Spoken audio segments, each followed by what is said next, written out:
Mirchi Bangla originals এর বিশেষ নিবেদন ক্রাইম কথা কথা কথা। पिएगा? हाँ? दारू पिएगा? না না খাবো না আমি।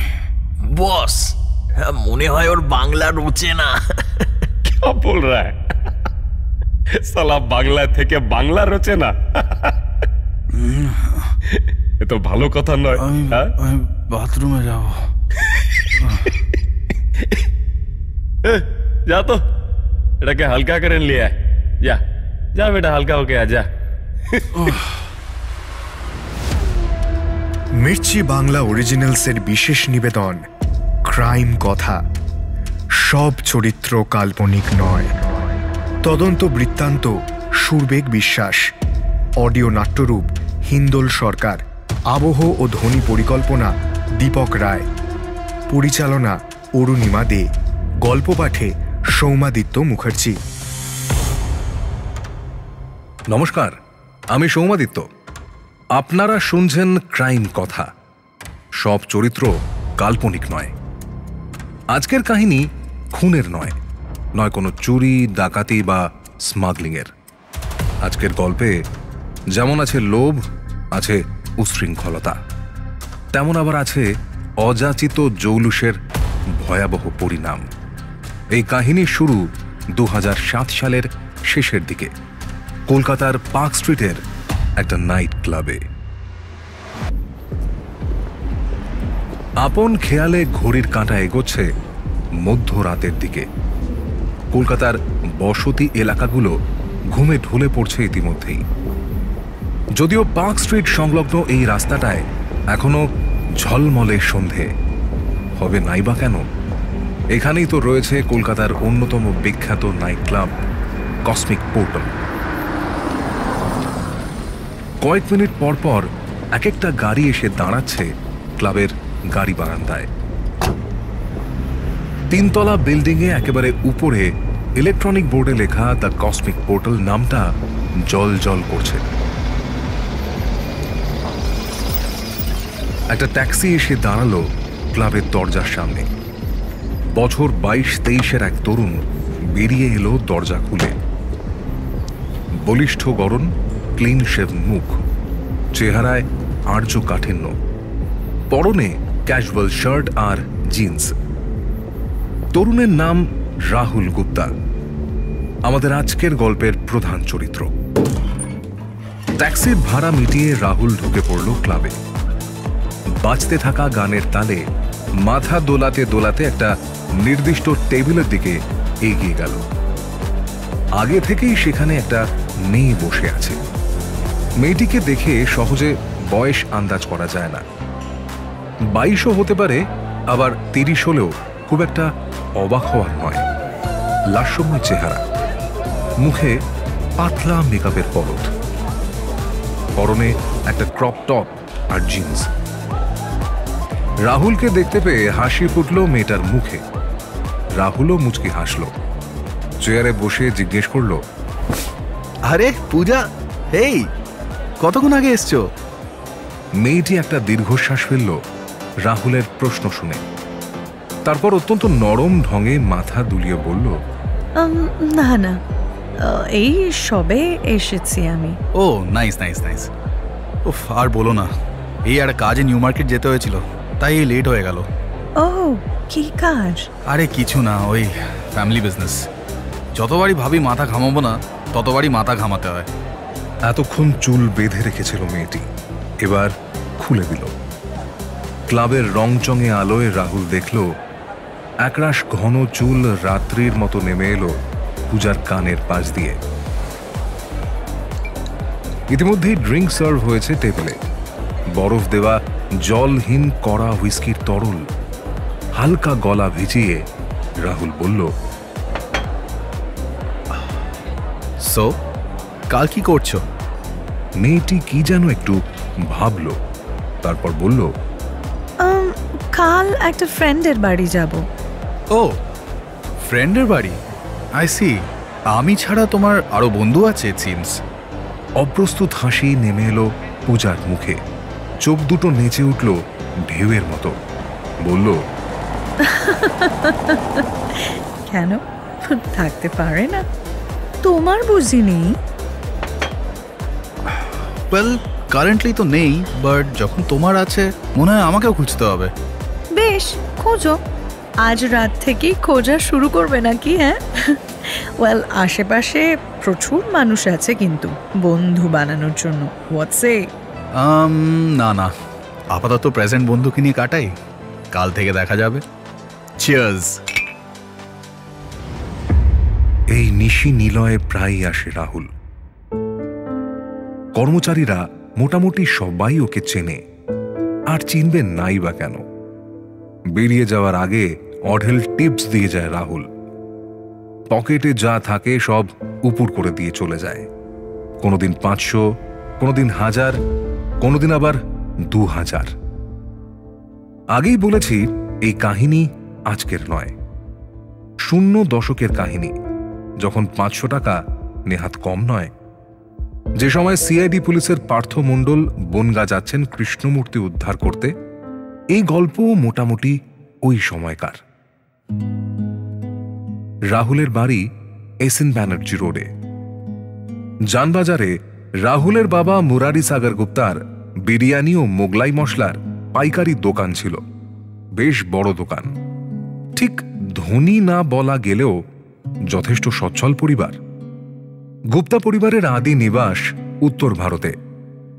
বছর 40 আগে মুরারি সাগরের বাবা কলকাতায় এসেছিলেন ব্যবসার সূত্রে, তারপরে আর ফিরে যাননি। মুরারি সাগরের 2 ছেলে মেয়ে। রাহুল বড়, সবে অনার্স পাশ করেছে। ছোট মেয়ে স্নেহা স্কুলে পড়ে। মুরারি সাগর ভেবেছিলেন পড়াশোনা শেষ করে ছেলে তার ব্যবসা সামলাবে। কলেজ শেষ হওয়ার পর রাহুলকে তিনি প্রস্তাব দিলেন ব্যবসা বুঝে নিতে। তার বয়স হচ্ছে।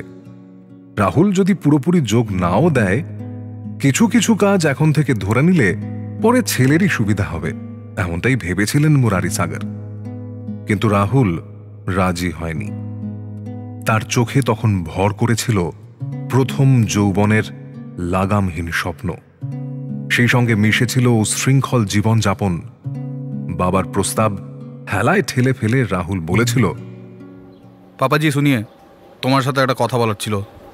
তোমার ওই মশলার দোকানে আমি বসতে পারবো না, ও সব আমার দ্বার হবে না। মুরারি সাগর জিজ্ঞেস করলেন, তো কে করেগো? কি করবি? শেয়ার ব্যবসা, প্রচুর লাভ, বাস একবার দাঁড়িয়ে যেতে দাও, দেখ না লাখ লাখ মে কামাউঙ্গা। রাহুলের কথার খুব একটা প্রতিবাদ মুরারি সাগর তখন করেননি।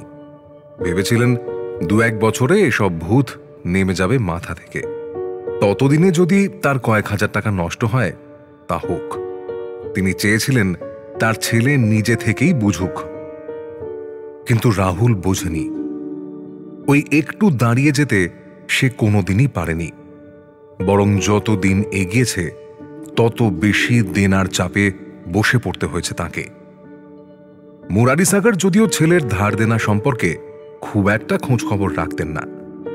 রাহুলও বাড়িতে কিছুই বলতো না। প্রথম 1-2 মাস শেয়ার ব্যবসায় বেশ ভালোই লাভ করেছিল রাহুল। ওই টাকা নিয়েই মধ্যরাতের ক্লাবগুলোতে পা রেখেছিল সে।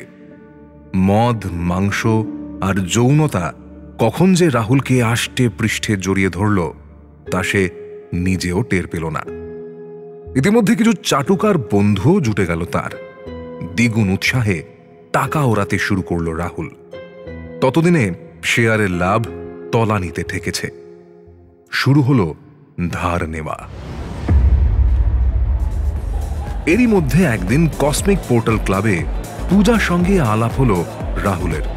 যে টেবিলটায় রাহুল আর তার বন্ধুরা বসত, ওই টেবিলেই বসেছিল পূজা। ক্লাবে ঢুকে অভ্যেস মতো নিজের টেবিলের দিকে এগিয়ে গেল রাহুল। নিজের টেবিল মানে রাহুলের বসার একটা নির্দিষ্ট জায়গা ছিল ওই ক্লাবে। ক্লাবে নিয়মিত যাতায়াত, ফলে স্টুয়ার্ড, টেবিল বয়রা রাহুলের পছন্দসই বসার জায়গাটা জানে। ওই টেবিলে নিভৃতি যেমন আছে, তেমনই আবার গোটা ক্লাবটা ওখান থেকেই নজর করা যায়, ঠিক যেমনটা রাহুল চায়। ক্লাবের কোন টেবিলে কোন মেয়ে বসে আছে সেটা তো দেখতে হবে তাকে। রাহুল প্রথমে পূজাকে খেয়াল করেনি। গানের তালে মাথা দোলাতে দোলাতে একটা চেয়ার টেনে যেই বসতে যাবে অমনি পূজা বলল, এক্সকিউজ মি। চমকে উঠে তাকালো রাহুল। দেখল টেবিলের ওপাশে এক যুবতী বসে আছে। যুবতীর আঁটো সাঁটো চেহারা, দৃষ্টি তীক্ষ্ণ। রাহুল বলল, ইয়েস, কিছু বলবেন? পূজা স্পষ্ট কণ্ঠে বলল, হ্যাঁ, দেখছেন না আমি আছি এখানে। বসার আগে একবার তো জিজ্ঞেস করতে হয় নাকি? এই মিনিমাম কার্টসিটুকু আপনার মধ্যে নেই দেখছি। ক্লাবে ঢোকার আগে গাড়িতে বসেই 2 বোতল স্ট্রং বিয়ার খেয়েছিল রাহুল। এমনি মাথা ঝিমঝিম করছে। পূজার অত জটিল কথার ঠিকঠাক ব্যবচ্ছেদ করতে পারল না। একবার ঢোক গিলে সে বলল, অ্যাকচুয়ালি আমি এখানে রোজ বসি। সরি আমি অ্যাকচুয়ালি খেয়াল করিনি। Sorry, please carry on. It's okay. এইটুকু বলে চুপ করে গেল পূজা। রাহুল কয়েক সেকেন্ড থমথমে মুখে দাঁড়িয়ে রইল টেবিলের পাশে। তারপর একবার গলা খাঁকড়ি দিয়ে অত্যন্ত নরম কণ্ঠে সে জিজ্ঞেস করলো, এক্সকিউজ মি, আপনি কি একাই আছেন না আপনার সাথে কেউ আছে? I mean if you don't mind me asking. কেন বলুন তো? না মানে ইফ ইউ আর অ্যালোন তাহলে আমি এখানে বসতাম। আই মিন ডোন্ট ওয়ারি, আমি আপনাকে কোনো ডিস্টার্ব বা বদার করবো না। I just want to sit here and enjoy my drink. হ্যাঁ বসুন, নো প্রবলেম। মুখে আই ওয়ন্ট বদার ইউ বললেও মনে মনে রাহুল ঠিক করে নিয়েছিল আজ রাতে এই মেয়ের সঙ্গেই ক্লাব থেকে বেরোবে সে। মেয়েটির ঠোঁটের গাঢ় মেরুন লিপস্টিক রাহুলের নেশা কয়েক গুণ বাড়িয়ে দিয়েছিল। প্রথম 60 ml চুপচাপ শেষ করলো রাহুল। তারপর হঠাৎ বলল, excuse me, can I buy you a drink? পূজার ভুরু জোড়া কেঁপে উঠল এক মুহূর্তের জন্য। তা দেখে রাহুল বলল, আরে ওয়াই সো সিরিয়াস? ক্লাবে তো কেউ চুপচাপ থাকে না। By the way, hi, I am Rahul Gupta and you are? Puja Chowdhury. Hi, কোথায় থাকেন আপনি? Well, I was born in Baguiati, but আমি বড় হয়েছি মুম্বাইয়ে। There you go, I thought so. আপনার গলা একটা ডিস্টিংক্ট হিন্দি টান আছে। আপনার বাড়ি? আমি থাকি চাঁদনি চকে। ইচ্ছে করেই নিজের আসল ঠিকানা বলল না রাহুল। একেবারে প্রথম আলাপে নিজের বাড়ির ঠিকানা বলে দেওয়ার মতো দুগ্ধপোষ্য শিশু রাহুল নয়। ক্লাবে যেসব মেয়ের সঙ্গে রাহুল আলাপ জমায় তাদের কখনোই আসল ঠিকানা রাহুল বলে না। কথা এগোতে শুরু করলো, সেই সঙ্গে চলতে লাগলো দেদার পানীয়। গভীর রাতে রাহুলের পা যখন টলছে, শরীরের আনাচে কানাচে জেগে উঠছে উদ্দাম মাদকতা, পূজা তখনও স্থির, যেন একটু নেশা হয়নি তার। শেষে আর থাকতে না পেরে রাহুল বলল, এক্সকিউজ মি মুম্বাই গার্ল, তুমি কি রাতের কলকাতা দেখেছো? না, মাস দুয়েক হয়েছে এসেছি এখানে, কখন আর দেখবো। আজকে? এখনই চলো আমার সাথে, let's go, let's have fun. রাহুলের প্রস্তাবে মুচকি হাসল পূজা। ছেলেটা শেয়ানা, কিন্তু ঘুঘু গোত্রীয় নয়। তাছাড়া রাহুল যেটা জানে না, পূজার পার্সে মেকআপ সামগ্রী আর টাকা ছাড়াও রয়েছে একটা পেপার স্প্রে। একটু ভেবে নিয়ে পূজা বলল, বেশ, চলো। কোথায় যাব আমরা? আরে কোথাও না, গাড়িতে ঘুরতে ঘুরতে বাকি রাতটা কাটাবো, ভোরে তোমাকে আমি ড্রপ করে দেবো। বিল মিটিয়ে উঠে পড়ল দুজন। পূজাকে বেশ পছন্দ হয়েছে রাহুলের, যদিও এ পছন্দ ঠিক প্রেম ভালোবাসার পছন্দ নয়। ততদিনে রাহুল বুঝে গেছে প্রেম আদতে বুজরুকি। একজনে মজে থাকার কোনো মানেই হয় না, সেও থাকেনি। পূজার আগেও আরো অনেক মেয়ের সঙ্গে ক্লাব থেকে বেরিয়েছে রাহুল। ট্যাক্সি চেপে চলে গেছে কোনো হোটেল রুমে। দ্বিতীয় দিন আর সেই মেয়েটিকে রাহুলের সঙ্গে দেখা যায়নি। তবে পূজার ব্যাপারটা একটু আলাদা। মেয়েটার সম্মোহনী ক্ষমতার সামনে সাময়িক নত হয়েছে রাহুল। মুরারি সাগর গুপ্তা ছেলের দৈনন্দিন জীবন সম্পর্কে খুব একটা খোঁজ রাখতেন না। মশলার ব্যবসা সামলাতেই তার দিন চলে যেত। রাহুলও এই সুযোগের দারুণ সদ্ব্যবহার করত। বাবাকে না জানিয়েই চাঁদনি চকে শেয়ার ট্রেডিং এর একটা অফিস খুলেছিল রাহুল। যদিও দ্রুতই সেই অফিস তুলে দিতে হলো লসের চক্করে। সময়টা মার্চ মাস। 7 তারিখ বিহারে এক আত্মীয়ের বাড়িতে ঘুরতে গেলেন মুরারি সাগর গুপ্তা, তার স্ত্রী মাধুরী গুপ্তা ও মেয়ে স্নেহা। রাহুল রয়ে গেল কলকাতায়। বাবাকে বলল কলকাতায় তার কাজ আছে, সে কিছুতেই যেতে পারবে না। 2 দিন পর 9 মার্চ রাতে বাড়ি ফিরলেন রাহুলের বাবা মা। সেদিন সকালে রাহুলের সঙ্গে শেষবার কথা হয়েছিল মাধুরীর। আসলে ওদের বাড়ি ফেরার কথা ছিল 10 তারিখে, কিন্তু মুরারি সাগরের একটা কাজ পড়ে যাওয়ায় 9 তারিখ রাতেই ওরা ফিরে আসবে বলে ঠিক হয়। আর সেটা জানাতেই ছেলেকে ফোন করলেন মাধুরী। জিজ্ঞেস করলেন, এই কোথায় তুই? নির্লিপ্ত গলায় রাহুল বলল, এই তো একটা কাজে বেরিয়েছি। ऐसा কি কাজ আছে? আরে এমনি, কি হয়েছে বলো? আরে আমরা আজ রাতেই তো ফিরে যাচ্ছি, 10টার দিকে ঢুকে যাব। বাড়ি থাকিস কিন্তু সোনা? আরে আমি তখন বাড়িতে থাকতে পারবো না মা। হায় রাম, কেন রে, কোথায় যাবি? আরে বললাম তো একটা কাজে এসেছি, ফিরতে রাত হবে আমার, রাখো। কখন বাপাস আসবি? আরে বাবা বলছি তো 12টার মধ্যে ফিরে আসবো, রাখো এবার ফোনটা। এটাই ছিল রাহুলের সঙ্গে ওদের শেষ কথা। দুপুরের দিকে পাটনা থেকে ট্রেনে চাপেন মুরারি সাগর, মাধুরী এবং তাদের মেয়ে স্নেহা। ফোনে বললেও রাত 12টা বাজার পরও রাহুল বাড়ি ফিরল না। এদিকে 7-8 ঘন্টার টানা জার্নি করে ফিরেছেন মুরারি সাগর, মাধুরী আর স্নেহা। এমনিতেই শরীর ক্লান্ত। স্নেহা অনেক আগেই ঘুমিয়ে কাদা। শেষে আর না থাকতে পেরে আরেকবার রাহুলকে কল করলেন মুরারি সাগর। কল ঢুকল না, রাহুলের ফোন বন্ধ।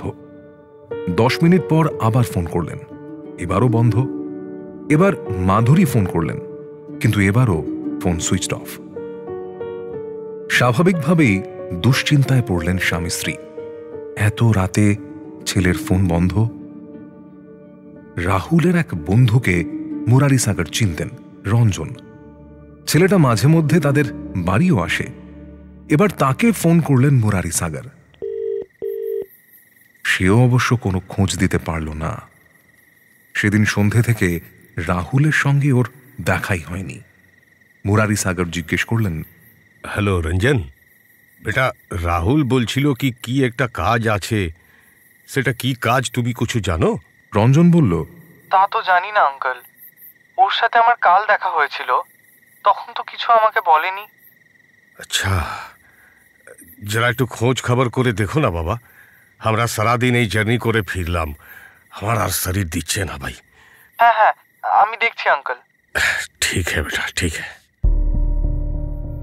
আরো ঘণ্টাখানেক জেগে রইলেন গুপ্তা দম্পতি। ইতিমধ্যেই রঞ্জন ফোন করে জানিয়েছে অন্য কোনো বন্ধুর সঙ্গেও রাহুল নেই। সে কোথায় আছে কেউ জানে না। এক্ষেত্রে যে কোনো বাড়িতে যা ঘটে, গুপ্তা বাড়িতেও সেটাই ঘটল। মুরারি সাগর আর মাধুরী দুজন দুজনকে দোষারোপ করতে শুরু করলেন ছেলের এমন উচ্ছৃঙ্খলতার জন্য। মুরারি সাগর বললেন, সব কুছ তেরা কিয়া ধরায়া হ্যায়, তোমার জন্য ছেলেটা এরকম বকে যাচ্ছে, থোড়া সা ভি খোঁজ খবর রাখো না। তেতে উঠলেন মাধুরীও। তার শরীরও ক্লান্ত। সেই ক্লান্তি তিনি বের করলেন ঝাঝালো বাক্যবাণে। হ্যাঁ হ্যাঁ, এখন তো সব আমারই দোষ। সারাটা জীবন খালি ব্যবসা করে কাটিয়েছো। কোনোদিন জানতে চেয়েছো কি ছেলেটা কি করছে, কি খাচ্ছে, কোথায় যাচ্ছে, কার সঙ্গে মিশছে? খালি টাকা টাকা টাকা, শুধু টাকাই চিনেছো তুমি। চুপ রাও। বেশ খানিকক্ষণ দুজনেরই বচসা চলল। তারপর একসময় একটা দীর্ঘশ্বাস ফেলে মাধুরী বললেন, না শুনো না, আরেকবার ফোন করে দেখো না, বড্ড মাথা ধরেছে। কি যে করে না ছেলেটা। লা ফোন লা।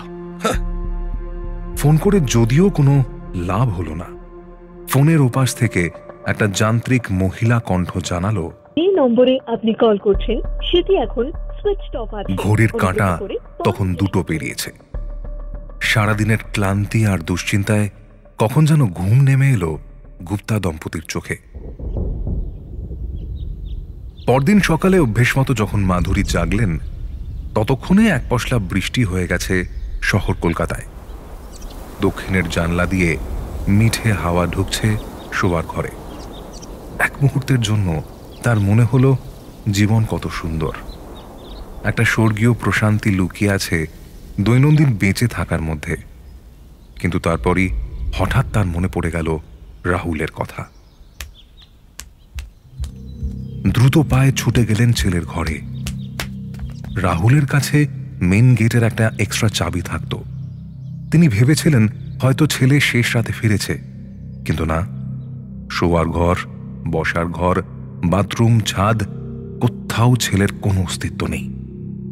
স্বামীকে ডেকে তুললেন মাধুরী। আবার শুরু হলো ফোন করা। রাহুলের ফোন তখনও বন্ধ। আবার রঞ্জনকে ঘুরিয়ে ফোন করলেন মুরারি সাগর। তার থেকে নাম্বার নিয়ে রাহুলের অন্যান্য বন্ধু বান্ধবদেরও ফোন করলেন। শেষে এক বন্ধু শুধু এটুকু জানাতে পারল যে বাজারে প্রচুর ধার দেনা হয়েছিল রাহুলের। প্রায় পাওনাদাররা টাকা চেয়ে ফোন করত ওকে। হয়তো ওই জন্যই ফোন বন্ধ করে রেখেছে। মুরারি সাগর বিস্মিত কণ্ঠে জিজ্ঞেস করলেন, কত টাকা ধার করেছিল রাহুল? ছেলেটা বলল, অনেক আঙ্কেল, কয়েক লাখ টাকা। ওর তো শেয়ার থেকে কোনো লাভ আসতো না, অনেকদিন হলো লস খাচ্ছিল শুধু। হ্যাঁ? আঁতকে উঠলেন মুরারি সাগর। ছেলেকে হাতছাড়া করে কতটা ভুল করেছেন এবার বুঝতে পারলেন। তিনি বললেন, এত টাকা ধার করেছে ও? ফোনের ওপাশের ছেলেটা একটু ইতস্তত করছিল উত্তরটা দিতে। মুরারি সাগর বললেন, আরে তুমি চুপ করে আছো কেন? কাল রাত সে রাহুল ঘরে ফেরেনি, আমরা খুব চিন্তায় আছি। রাহুল তো ক্লাবে যেত প্রায়ই, ওই জন্যই টাকা ধার করত। ক্লাব? বাকিটা বুঝে নিতে খুব একটা বেগ পেতে হলো না মুরারি সাগরকে। কলকাতার ক্লাবগুলোতে কিভাবে টাকা ওড়ে সে বিষয়ে তার যথেষ্ট ধারণা ছিল। এইসব ইয়াং ছেলে মেয়ে কেন ক্লাবে যায় সেই বিষয়েও তার নিজস্ব একটা ধারণা ছিল। শেষ পর্যন্ত তার ছেলেও তাহলে? ভিতরে ভিতরে কুঁকড়ে যেতে লাগলেন মুরারি সাগর গুপ্তা। আরো 3 দিন কেটে গেল। রাহুলের ফোন তখনও বন্ধ।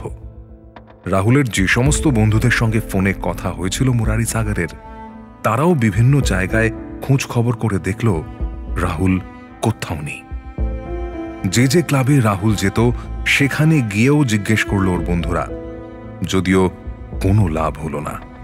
মুরারি সাগর জানতেন মাঝে মধ্যেই এদিক ওদিক ঘুরতে চলে যায় রাহুল। অবশ্য যাওয়ার আগে বাড়িতে অন্তত জানিয়ে যায়। এরকম হঠাৎ করে ফোন বন্ধ করে দেয় না কখনোই। গুপ্তা দম্পতি রোজই ভাবছিলেন আজ বুঝি ছেলে ফিরবে। পুলিশে যেতে চাইছিলেন না বদনামের ভয়ে। হতেও তো পারে রাহুল কোথাও ঘুরতে গেছে, ফোন নষ্ট হয়ে গেছে। পৃথিবীর যত সুন্দর শুভ ভাবনা আছে তাই ভেবেই নিজেদের প্রবোধ দিচ্ছিলেন মুরারি সাগর আর মাধুরী। চতুর্থ দিন সকালে গুপ্তাবাড়ির কলিং বেল বেজে উঠল সশব্দে। বিহার থেকে ফিরে আর দোকানে যাওয়া হয়নি তার। ভেবেছিলেন আজ দোকানে যাবেন, সেই সঙ্গে থানায় গিয়ে একটা মিসিং ডায়েরিও করিয়ে আসবেন। সেই মতো রেডি হচ্ছিলেন তিনি। ঠিক তখনই বেজে উঠল কলিং বেল। এক মুহূর্তের জন্য মুরারি সাগর ভাবলেন বোধহয় রাহুল ফিরেছে। দ্রুত পায়ে গিয়ে দরজা খুলে দিলেন। না, রাহুল নয়, একটা আধঘোরেল ছোকরা দাঁড়িয়ে আছে বাড়ির সামনে।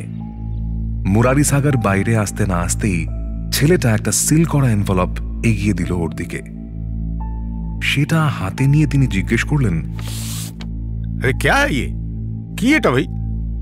ছেলেটা চটজলদি উত্তর দিল, কুরিয়ার। তারপর ক্ষিপ্র গতিতে গলি পেরিয়ে হারিয়ে গেল রাস্তার ভিড়ে। বেশ একটু অবাকই হয়ে গেলেন মুরারি সাগর। এভাবে তো কেউ কুরিয়ার দিয়ে যায় না। নাম অ্যাড্রেস ভেরিফাই করা নেই, কোনো সাইন করা নেই। একটু খটকা লাগলো তার। এমনকি প্রেরকের কোনো ঠিকানাও এনভেলপের ওপর লেখা নেই।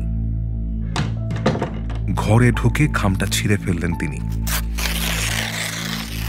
দেখলেন ভিতরে একটা চিঠি, হিন্দিতে লেখা, যার বাংলা করলে দাঁড়ায়, তোমার ছেলেকে কিডন্যাপ করা হয়েছে।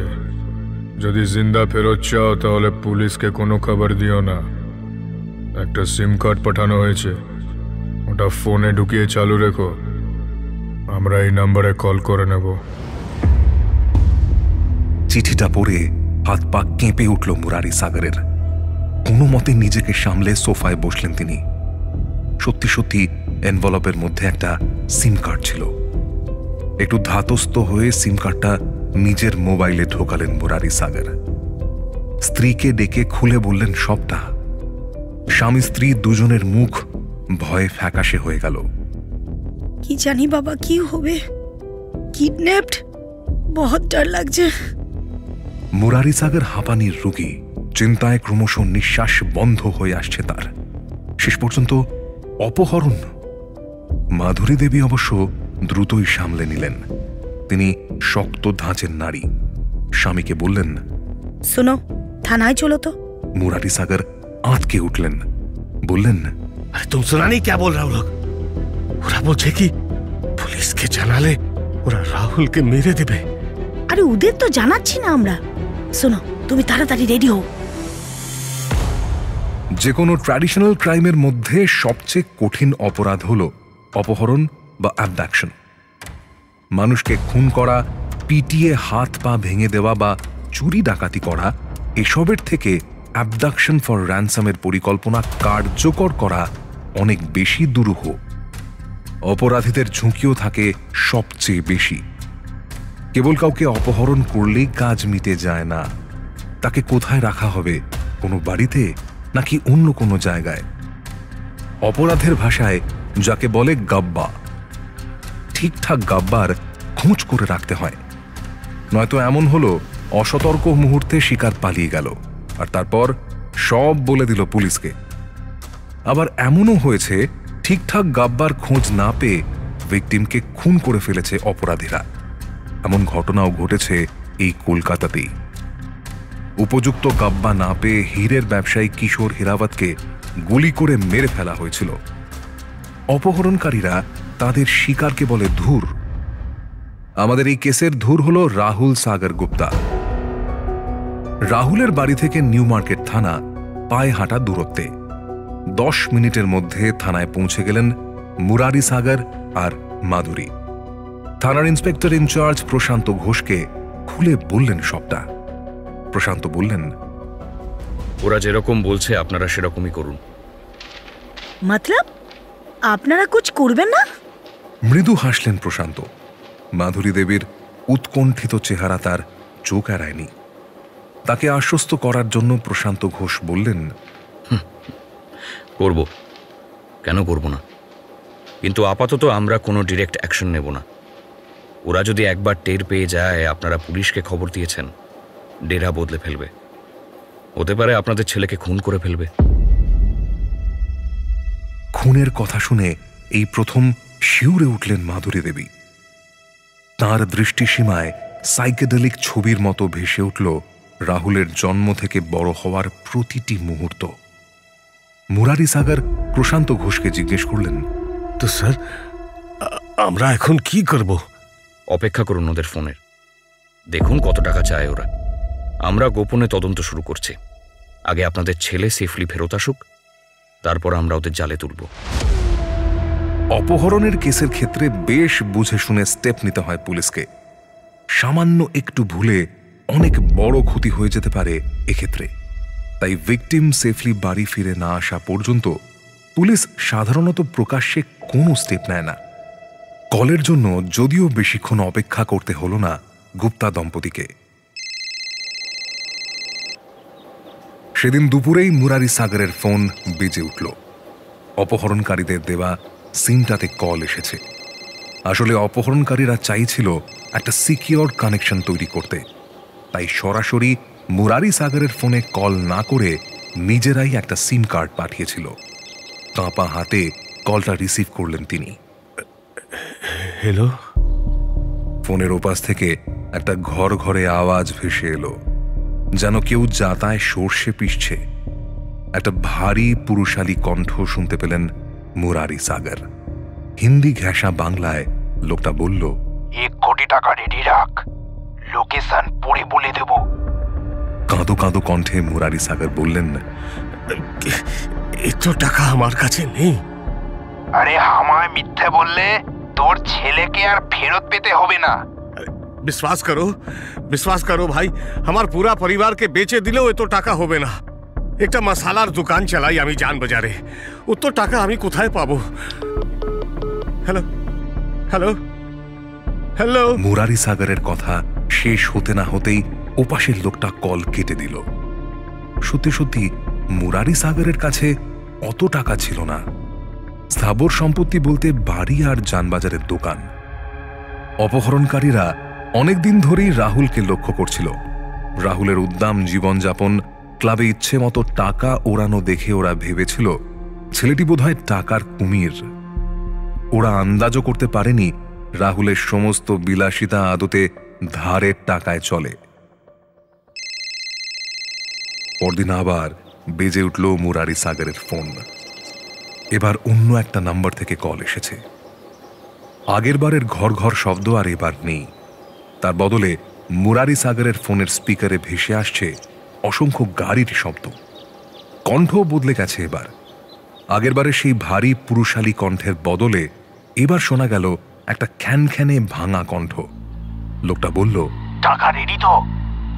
আরে তোমাদের তো বললাম আমাকে কেটে বিক্রি করলেও টাকা আসবে নাও তো। ঠিক আছে, 1 কোটি না পারিস 7 লাখ টাকা তো জোগাড় কর। 60 লাখ? হ্যাঁ 7 লাখ। আর শোন, এটাই ফাইনাল। হ্যাঁ হ্যালো। ফোনটা আবার কেটে গেল। প্রশান্ত ঘোষকে কল করে সবটা জানালেন মুরারি সাগর।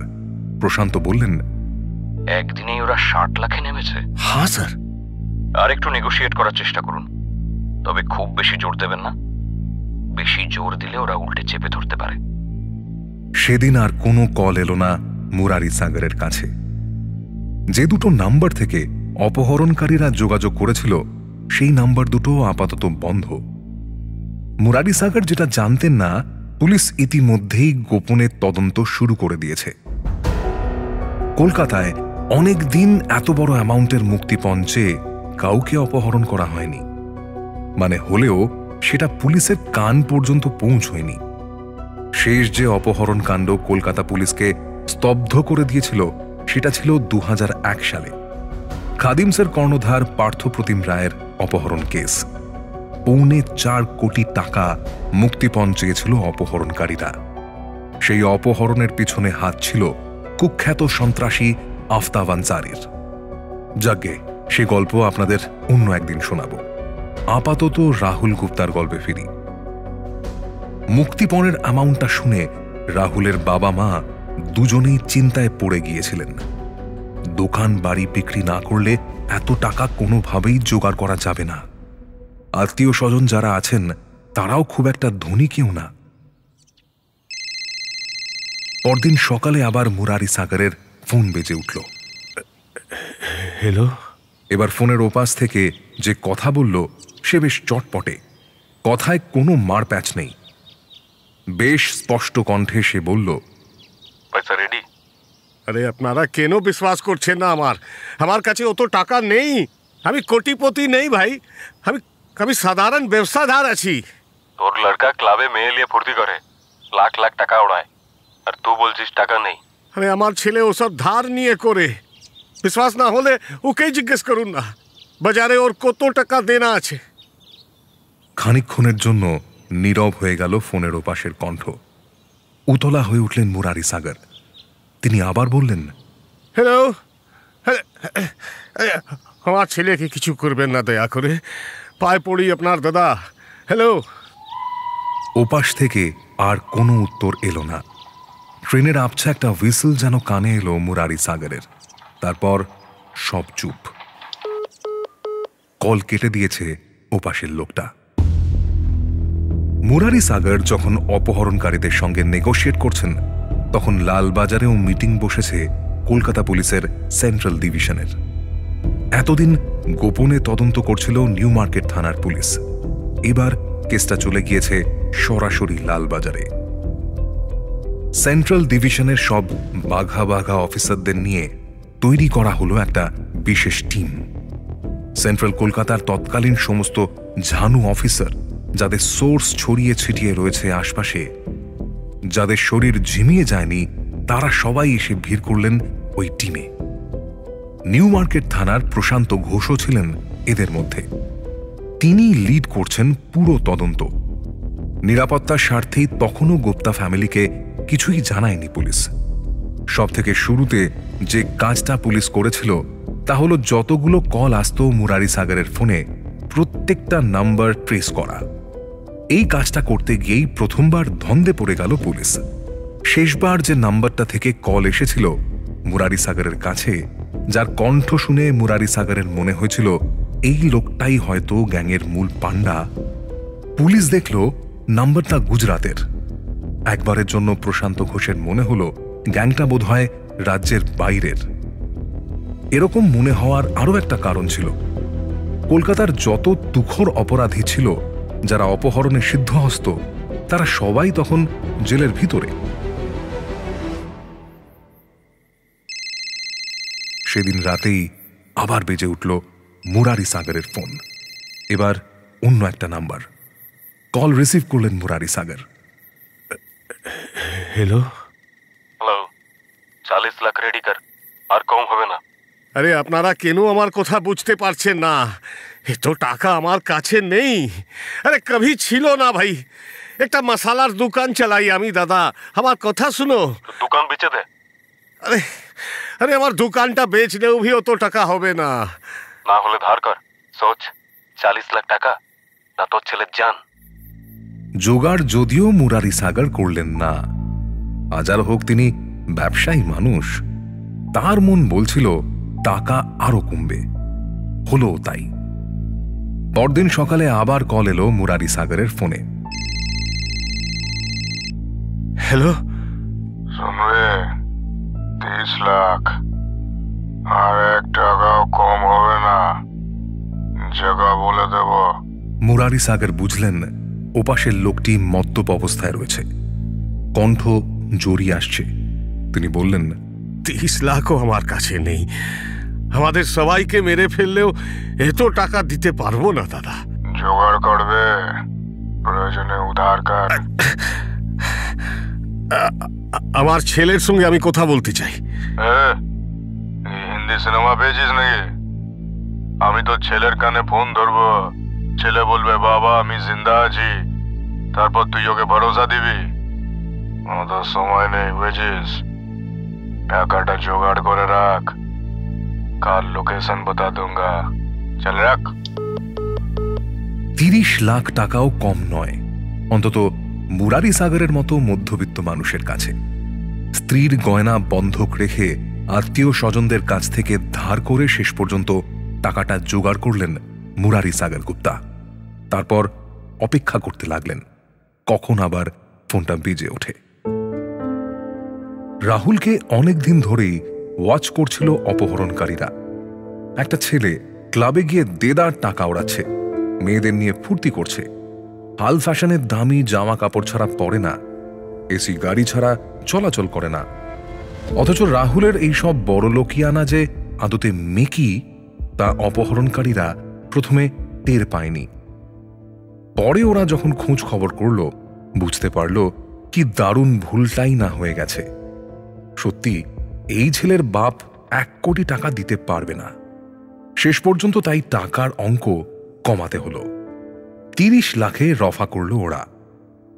ওসি প্রশান্ত ঘোষকে ফোন করে সবটা জানালেন মুরারি সাগর গুপ্তা। প্রশান্ত বললেন, ওরা যা বলছে আপনি সেটাই শুনে চলুন। ওরা রাহুলকে মেরে ফেলবে না তো? না, রাহুলকে মেরে ওদের কোনো লাভ নেই। ওরা কখন ফোন করবে বলেছে? কাল। খানিকক্ষণ চুপচাপ বসে কি যেন একটু ভাবলেন প্রশান্ত ঘোষ, তারপর বললেন, আপনি একটা কাজ করুন, লালবাজারে চলে আসুন। প্রশান্ত ঘোষের নির্লিপ্ত উত্তর শুনেও ঠিক ভরসা করতে পারলেন না মুরারি সাগর। পুলিশের কাছে এই ঘটনা জাস্ট অ্যানাদার কেস, কিন্তু তার তো নিজের ছেলে। আগেই বলেছি, বাইরে কোনো হেলদোল না দেখালেও ভিতরে ভিতরে পুলিশ কিন্তু তৈরি হচ্ছিল। মুরারি সাগর গুপ্তা তো আর সেসব জানতেন না। প্রশান্ত ঘোষের শুরুতেই সন্দেহ হয়েছিল এই দলটা হয়তো নতুন, নয়তো অপহরণ করার আগে সুনিপুণভাবে ভিকটিমের ইতিহাস জেনে নেয় ঝানু প্রফেশনাল দলগুলো। এরা সেটা জানতে পারেনি। হয়তো রাহুলের উদ্দাম জীবন দেখে ওদের মনে হয়েছিল এর অনেক টাকা পয়সা আছে। আনকোরা দলগুলোই এমন কাঁচা কাজ করতে পারে, কিন্তু এদের বাকি স্টেপগুলো খুবই মাপা। রাহুলের বাবাকে একটা সিম কার্ড পাঠিয়ে দেওয়া, একবার এক নাম্বার থেকে ফোন করা, তাহলে কি দাঁড়াচ্ছে? মনে মনে হিসেব করলেন প্রশান্ত ঘোষ। আনকোরা নতুন দল, তবে দলে এক বা একাধিক পুরনো খেলোয়াড় আছে। পরদিন দুপুর 12টার দিকে কলটা এলো। সেদিন সকাল থেকেই লালবাজারের একটা রুমে বসে আছেন মুরারি সাগর। তাকে ঘিরে বসে আছেন স্পেশাল টিমের একাধিক অফিসার। সবার চোখে মুখে উৎকণ্ঠার ছাপ। কল রিসিভ করে স্পিকার চালু করলেন মুরারি সাগর গুপ্তা। ফোনের ওপাশ থেকে একটা ট্রেন স্পিডে বেরিয়ে গেল। ওপাশ থেকে যে কণ্ঠ কথা বলল সেটা মুরারি চিনতেন। আগেও দুবার এর সঙ্গে কথা হয়েছে। पैसा जुगाड़ হয়েছে? কাল রাত 11 বাজে এসপ্ল্যানেডে টিপু সুলতান মসজিদ কে সামনে টাকা নিয়ে দাঁড়িয়ে থাকবি, আমরা গিয়ে নিয়ে নেব। আর আমার ছেলে পেয়ে যাবি, পরশুর মধ্যে তো ছেলেকে পেয়ে যাবি। কিন্তু খবরদার, পুলিশকে যদি ডাকিস তাহলে তোর ছেলেকে কাট के गंगा मैया में फेंक देंगे। अरे না না না, পুলিশকে ডাকবো না, পুলিশকে ডাকবো না। খুট করে কলটা কেটে গেল। প্রশান্ত ঘোষ বললেন, কাল আপনি যাবেন না টাকা দিতে, আপনি আমাদের সঙ্গে থাকবেন, অন্য কেউ যাবে। কিন্তু কেন? ওরা কি কি বলছে সেটা আমাদের শোনা দরকার। নতুন নাম্বারগুলো ট্রেস করতে হবে। লালবাজার থেকে বেরিয়ে বাড়ির পথ ধরলেন মুরারি সাগর। তার উচিত ছিল রাহুলকে একটু দেখে শুনে রাখা। কি জানি কোথায় কি অবস্থায় আছে ছেলেটা। যে নাম্বারগুলো থেকে কল এসেছে মুরারি সাগরের কাছে, প্রত্যেকটা নাম্বার প্রেস করেছে পুলিশ। তখনও এত আধুনিক প্রযুক্তি আসেনি পুলিশের হাতে যে কল চলাকালীন ফোনের রিয়েল টাইম লোকেশন একদম নিখুঁতভাবে জানা যাবে। ফলে ঠিক কোন জায়গা থেকে ফোন করা হচ্ছে তা বুঝতে যথেষ্ট বেগ পেতে হচ্ছিল পুলিশকে। তবে এটুকু ততদিনে বুঝে গেছে পুলিশ, এই গ্যাং রাজ্যের ভিতরের, কলকাতার আশপাশ থেকেই কলগুলো আসছে।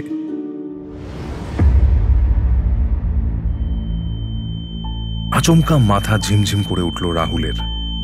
এক দীর্ঘ ঘুমের থেকে জেগে উঠেছে সে। তেষ্টায় বুক ফেটে যাচ্ছে। ইদানিং এরকমই হচ্ছে, সবকিছু ঝাপসা। কখন রাত হচ্ছে আর কখন দিন তা সে জানে না। শেষ স্পষ্ট স্মৃতি বলতে ট্যাংরার একটা বার কাম রেস্টুরেন্টের কিছু দৃশ্য।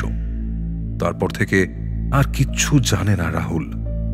তবে সে যে অপহৃত হয়েছে সেটুকু সে বেশ বুঝতে পেরেছে। কয়েকজোড়া ভারী পায়ের শব্দ কানে এলো রাহুলের। কারা যেন আসছে। এই ঘরটায় নিশ্ছিদ্র অন্ধকার। দিনের বেলা দুটো ঘুলঘুলি বেয়ে সামান্য আলো আসে। রাতের বেলা সেটুকুও আর পাওয়া যায় না। একটা হলদে বাল্ব যদিও আছে, কিন্তু সেটার সুইচ কোথায় সেটা রাহুল জানে না। পায়ের শব্দগুলো দরজার কাছে এসে থামল। খুট করে একটা শব্দ হলো কোথাও, আর সঙ্গে সঙ্গে জ্বলে উঠল হলদে আলোটা। রাহুলের দৃষ্টি ঘোলাটে।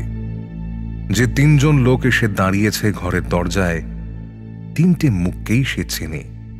এই কদিনে বেশ কয়েকবার দেখেছে। ওদের মধ্যে একজন বলল, আরে কাল তোর ছুটি আছে, আর তোর বাপ রাজি হয়েছে পয়সা দিতে। বস বলছি, ওকে তো কালকে ছেড়ে দেব, তার আগে একটু ধোলাই দিলে হয় না? হাতটা কিরকম নিষ্পিস করছে তো। খবরদার, ওর গায়ে যেন হাত না দেওয়া হয় কখনো। मर गया तो पैसा नहीं मिलेंगे। आज को একটু अच्छे से খাওয়া দাওয়া করা। लाट साहब रोज क्लावे गए मौत मांस खेतेन, बहुत दिनों से नहीं खाया सारा। पिएगा? हाँ, दारू पिएगा? কথা শেষ করে একটা বাংলা মদের বোতল উঁচু করে ধরল এক অপহরণকারী। অপরাধ মহলে যার ডাকনাম জড্ডু, ভালো নাম জাদেজা। মিয়ানো কণ্ঠে রাহুল বলল, না না, খাবো না আমি। বস, মনে হয় ওর বাংলা রোচে না। क्या बोल रहा है? साला বাংলা থেকে বাংলা রচে না। এ তো ভালো কথা নয়। আমি বাথরুমে যাব। যা তো, এটাকে হালকা করে নিয়ে আয়। যা যা বেটা, হালকা হোকে আয়, যা।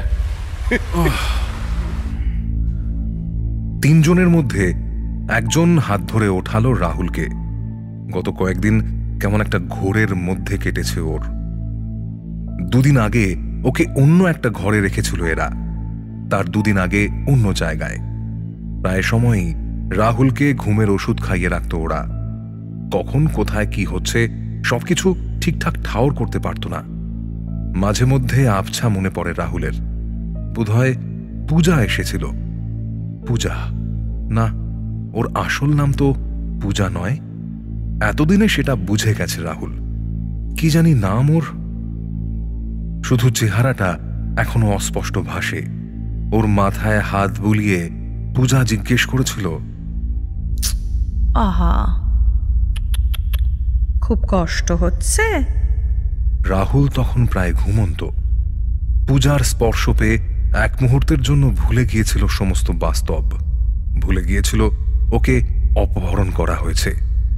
মৃদু হেসে ও বলেছিল, না না, কোনো কষ্ট তো হচ্ছে না। ওর হাসি থেকে হো হো করে হেসে উঠেছিল আশপাশের দাঁড়িয়ে থাকা গ্যাংয়ের লোকজন। জাদেজা বলেছিল, इतना कुछ हो गया फिर भी नोला कमेनी ছেলের। দে ওর মাথায় একটু হাত বুলিয়ে দে, সেন্সা को आराम मिलेगा। ওয়েল, অনেক আরাম দিয়েছি ওকে গত কয়েক সপ্তাহে, আর পারছি না।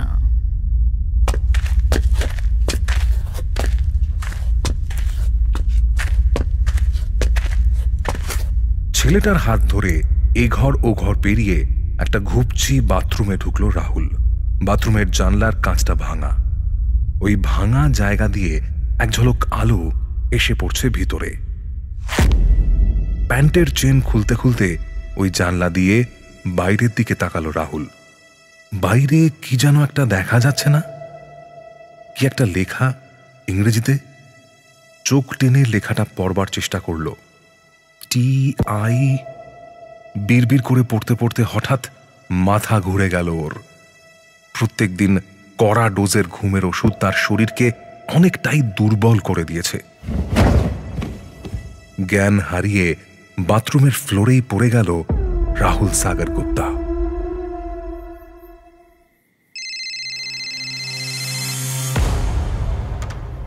মুরারি সাগরের ফোনটা যখন বাজল তখন ঘড়িতে সময় রাত 10:30। 10-12 জন পুলিশ অফিসার তীর্থের কাকের মতো অপেক্ষা করছিলেন কখন ফোন বাজবে। রিংটোনের শব্দ শুনে সবাই একযোগে তাকালেন মুরারি সাগর গুপ্তার দিকে। ইতিমধ্যেই প্রশান্ত ঘোষ অ্যালার্ট করে দিয়েছেন টিপু সুলতান মসজিদের আশপাশের সমস্ত সোর্সকে। এক মনে অপেক্ষা করে আছে সবাই। কলটা রিসিভ করার সঙ্গে সঙ্গে ওপাশ থেকে আওয়াজ এলো, টাকা রেডি? हाँ रेडी আছে। ठीक है, টাকা নিয়ে মোহাম্মদ আলী পার্কের সামনে চলে আয়।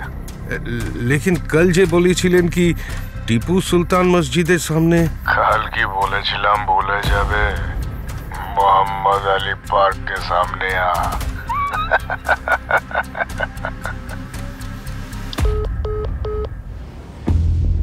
রাহুলের মামা কিশোর শর্মা টাকা নিয়ে বেরিয়েছিলেন বাড়ি থেকে। মুরারি সাগর ফোন করলেন শালাকে, বললেন টিপু সুলতান নয়, মোহাম্মদ আলী পার্কে যেতে হবে। প্রশান্ত ঘোষ ততক্ষণে অপহরণকারীদের চাল বুঝতে পেরেছেন। না, এরা নেহাত আনকোড়া নয়, যথেষ্ট ক্রিমিনাল ব্যাকগ্রাউন্ড এদের আছে। প্রশান্ত জানতেন মোহাম্মদ আলী পার্কে গিয়েও লাভ হবে না। ওখানে পৌঁছানোর পর হয়তো ওরা বলবে কলেজ স্ট্রিটে যেতে, তারপর হয়তো বলবে বালিগঞ্জ। এইভাবে বারবার জায়গা ঘুরিয়ে অপরাধীরা দেখতে চায় পুলিশ পিছু নিয়েছে কিনা। হলো তাই। মোহাম্মদ আলী পার্কে পৌঁছানোর পর আবার জায়গা বদল হলো।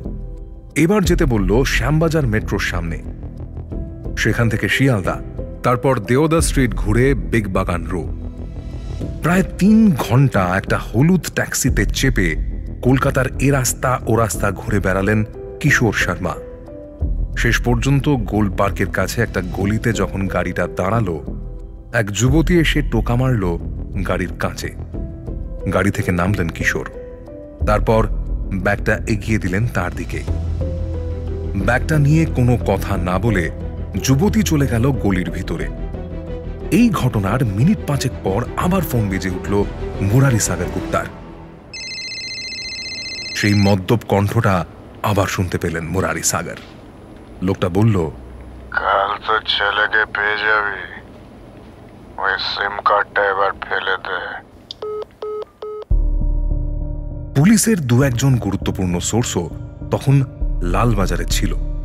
কলটা কাটার সঙ্গে সঙ্গে তাদের একজন বলল, স্যার, এ তো মনে হচ্ছে সঞ্জয় সিং এর গলা। কোন সঞ্জয় সিং? বাগবাজারের সঞ্জয় স্যার, কয়েক বছর আগে একটা কিডন্যাপ কেসে ধরা পড়েছিল। সঞ্জয় সিং বাগবাজারের এককালের উঠতি দুষ্কৃতী। সঞ্জয় প্রথম পুলিশের নজরে আসে একটা অপহরণ কেসে। সেই কেসের সাজা খেটে বেরোনোর পর বছর ঘুরতে না ঘুরতেই এক ব্যবসায়ীকে গুলি করে জখম করেছিল সঞ্জয়। সেবারও তাকে গ্রেফতার করেছিল কলকাতা পুলিশ। 2 বছর পর জেল থেকে ছাড়া পেয়ে আবার 2-3টে ছোটখাটো অপহরণ কেসে জড়িয়ে পড়েছিল সে। তারপর দীর্ঘদিন যদিও পুলিশ আর কোনো খোঁজ রাখেনি। প্রশান্ত জিজ্ঞেস করলেন, সঞ্জয় এখন কোথায় থাকে জানিস? তা জানি না স্যার, মাঝে মধ্যেই বাগবাজারে দেখতাম। শেষ কয়েক মাস কোথায় আছে জানি না। যে নাম্বার থেকে একটু আগে কল এসেছিল, পুলিশ খোঁজ নিয়ে জানতে পারল ওই সিমটা সঞ্জয়ের শাশুড়ি জানকী সিং এর নামে তোলা। ব্যাস, 2-2 4 মিলে গেল রাত শেষ হওয়ার আগেই। এবার শুধু অপেক্ষা কখন রাহুল ফেরত আসে। রাহুল ফেরত এলো পরের দিন দুপুরে। শেষ রাতে ও যখন গভীর ঘুমে আচ্ছন্ন, ওকে টেনে তুলল কয়েকজন লোক। দিনের পর দিন কড়া ডোজের ঘুমের ওষুধ খেয়ে রাহুল তখন প্রায় বেহুশ। ও বুঝতে পারছিল ওকে কোথাও নিয়ে যাওয়া হচ্ছে, কিন্তু কোথায়, কেন তা বোঝার ক্ষমতা রাহুলের ছিল না। ভোর ভোর সময়ে সোদপুর স্টেশনের পাশে ওরা ফেলে দিল রাহুলকে। রাহুল সব আবছা শুনতে পাচ্ছিল, দেখতেও পাচ্ছিল, কিন্তু কিছু বলতে পারছিল না। রাহুল শুনল ওদের একজন বলছে, এ মালটার পকেটে কিছু টাকা গুঁজে দে তো, যাতে বাড়ি যেতে পারে, জলদি। আবার ঘুমিয়ে পড়ল রাহুল। সেই ঘুম ভাঙল সূর্যের রোদের আঁচে। কতদিন পর সে সূর্যকে দেখছে। মার্চের তপ্ত সূর্যের আলো রাহুলের কাছে বড্ড মিঠে লাগছিল। সে ভেবেছিল ওরা তাকে মেরে ফেলবে বা পাচার করে দেবে অন্য কোথাও। কোনো ক্রমে উঠে হাত পা ঝেড়ে একটা ট্যাক্সিতে চেপে বসল রাহুল। ট্যাক্সিওয়ালার থেকে চেয়ে একটা বিড়ি জ্বালালো। চেয়েছিল অবশ্য সিগারেট, আগে কোনোদিন বিড়ি খায়নি সে। তবু আজ খোলা হাওয়ায় এই ভ্যাবসা পুরনো বিড়ির তামাকি স্বর্গ মনে হচ্ছিল ওর। বিটি রোড ধরে যখন ট্যাক্সি এগোচ্ছে কলকাতার দিকে, একরাশ বসন্তের হাওয়া ঝাপটা দিল রাহুলের মুখে। ধীরে ধীরে সবটা মনে পড়ছে তার। অমাবস্যার রাতের দুঃস্বপ্নের মতো এক একটা চেহারা ওর চোখের সামনে অপ্রকৃতস্থ নাচ করছে যেন। পূজা নামটা মনে পড়তেই শিউরে উঠল রাহুল। এক বিন্দু সন্দেহ হয়নি ওর কখনো। মেয়েটা যা বলেছিল সব বিশ্বাস করেছিল। সেদিনের ঘটনাটা আবার মনে পড়ল ওর। সন্ধ্যায় বন্ধুর ফ্ল্যাট থেকে বেরিয়ে পূজার সঙ্গে ট্যাংরার একটা বার কাম রেস্তোরাঁয় গিয়েছিল রাহুল। আগে কখনো এদিকটায় সে আসেনি। পূজাই ওকে নিয়ে এসেছিল, বলেছিল, রাহুল, রোজ রোজ পার্ক স্ট্রিটে আর ভালো লাগে না, ট্যাংরায় চলো না। ট্যাংরা? হ্যাঁ, ওখানে একটা বার আছে, আগে 1-2 বার গিয়েছিলাম। দুর্দান্ত চিলি চিকেন বানায়, উইস্কি অ্যান্ড চিলি চিকেন, খেয়েছো আগে? না তো। কাল চলো তাহলে, তুমি পার্ক স্ট্রিট ভুলে যাবে। I see. আচ্ছা, লেটস গো।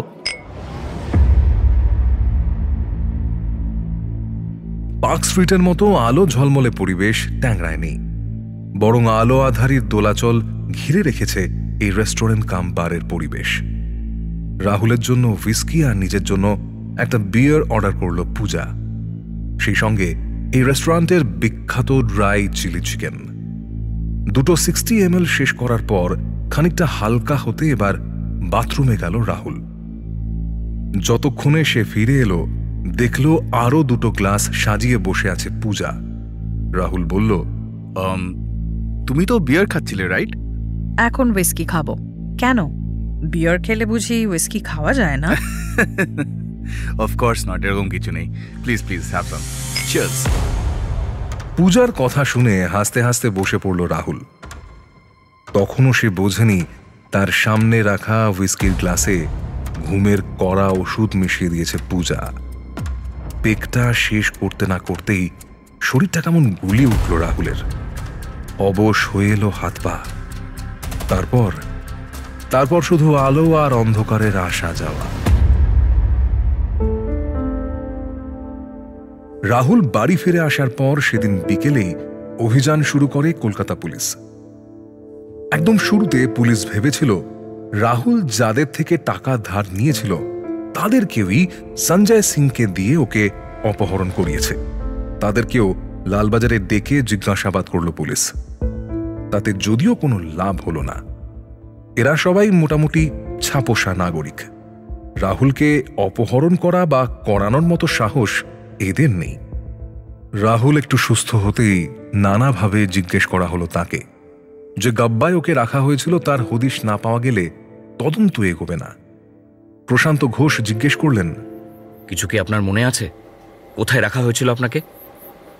একটু ভেবে রাহুল বলল, আমাকে না এক জায়গায় রাখিনি, আই থিঙ্ক 3-4 জায়গায় রেখেছিল। কোন কোন জায়গায়? কোন কোন রাস্তা দিয়ে নিয়ে গেছিল? কিছু দেখেছিলেন? না স্যার, যাওয়া আসার রাস্তা তো মনে নেই। যতদূর মনে আছে স্যার, ওরা আমাকে রাতে নিয়ে যেত আর ঘুমের ওষুধ খাইয়ে দিত। কোনো আওয়াজ, চেনা কোনো শব্দ, কোনো ছবি, কোনো কিছু? আওয়াজ, হ্যাঁ স্যার, হ্যাঁ। শেষবার যেখানে রেখেছিল না, ওখানে একটা আওয়াজ পেতাম প্রায়। আই থিঙ্ক, হ্যাঁ, ট্রেনের হুইসেলের শব্দ। হ্যাঁ স্যার। প্রশান্ত ঘোষের কপালে চিন্তার ভাঁজ পড়ল। সাধারণত স্টেশন এরিয়ার আশপাশে বা কোনো ক্রসিং এর আগে হুইসেল বাজায় ট্রেন। তাহলে কি ওরা রাহুলকে কোনো স্টেশনের আশপাশে রেখেছিল? প্রশান্ত জিজ্ঞেস করলেন, আর কোনো কিছু মনে পড়ছে? এই ধরুন, ট্রেনের কোনো অ্যানাউন্সমেন্ট বা স্টেশনের নাম? তা তো জানি না স্যার, বাট হ্যাঁ, আমার একটা কথা মনে পড়ছে। ওদের ওখানে একটা বাথরুম ছিল, বোধহয় ওখানে কাঁচ ভাঙা ছিল। ওই ভাঙা কাঁচ থেকে একটা লেখা দেখতে পেয়েছিলাম। হলুদ বোর্ডের ওপর কালো কালি দিয়ে লেখা ছিল। কি যেন লেখা ছিল, TIBC ITBA, এরকম কিছু। TIBC? না স্যার, BC না, মনে হয় BA। TIBA? হ্যাঁ স্যার। যন্ত্রণায় মাথা চেপে ধরল রাহুল। না, কিছুই মনে পড়ছে না তার। কপালে বিন্দু বিন্দু ঘাম জমছে। মনে হচ্ছে এক্ষুনি আবার অজ্ঞান হয়ে যাবে সে। অনেক কষ্টে নিজেকে সামলে রাহুল বলল, না স্যার, BA না, I think TA। TITA? Dum Dum ITI মোড়? হতে পারে স্যার, ঠিক বলতে পারছি না। না, ITI মোড়ে এত ঘন ঘন ট্রেনের হুইসেল কেন আসবে? স্যার, ওরা শেষবার আমাকে একটা, সরি মনে পড়লো, হ্যাঁ, একটা লাল বাড়িতে রেখেছিল। লাল বাড়ি? হ্যাঁ স্যার। গভীর ভাবনায় ডুবে গেলেন প্রশান্ত ঘোষ। রাহুলের বলা লেটারগুলোকে মাথার মধ্যে সাজাচ্ছিলেন তিনি, সঙ্গে সাজাচ্ছিলেন ট্রেনের হুইসেল। হঠাৎ কি যেন একটা মনে পড়ল তার। তিনি বললেন, টিটাগড় নাকি? হ্যাঁ হ্যাঁ হ্যাঁ স্যার, হ্যাঁ স্যার, টিটাগড়, হ্যাঁ হ্যাঁ মনে পড়েছে স্যার। যে কোনো স্টেশনের পাশে পুরনো লাল রঙের বাড়ি মানে যে রেলের অ্যাবান্ডান্ট কোয়ার্টার, তা প্রশান্ত ঘোষকে বলে দিতে হয় না। ঠিক হলো মাঝরাতে টিটাগড় স্টেশনে যাবে পুলিশের একটা টিম। রাহুলকে খানিকটা রেস্ট দেওয়া দরকার। তাছাড়া দিনের বেলা অভিযান চালালে অনেক সময় অপরাধীরা এদিক ওদিক ছুটে পালিয়ে যায়। আশপাশের লোকজনও তামাশা দেখতে ভিড় করে, ওতে সুবিধার চেয়ে অসুবিধাই বেশি হয়। রাহুলকে সঙ্গে নিয়ে রাত 12:30টার দিকে টিটাগড় স্টেশনে পৌঁছল পুলিশের গাড়ি। শেষ লোকাল ট্রেন অনেক আগে স্টেশন ছেড়ে বেরিয়ে গেছে। প্ল্যাটফর্ম প্রায় জনশূন্য। এক দুজন দোকানদার দোকানের ঝাঁপ ফেলে বিড়ি ফুঁকছে ইতস্তত। স্টেশন ছাড়িয়ে একটু দূরেই রেলের পুরনো কোয়ার্টারগুলো প্রেতের মতো ঝুঁকছে। একটা ভাঙা পিচের গলি রাস্তা ধরে সেদিকে এগোলো পুলিশের টিম, সঙ্গে রাহুল।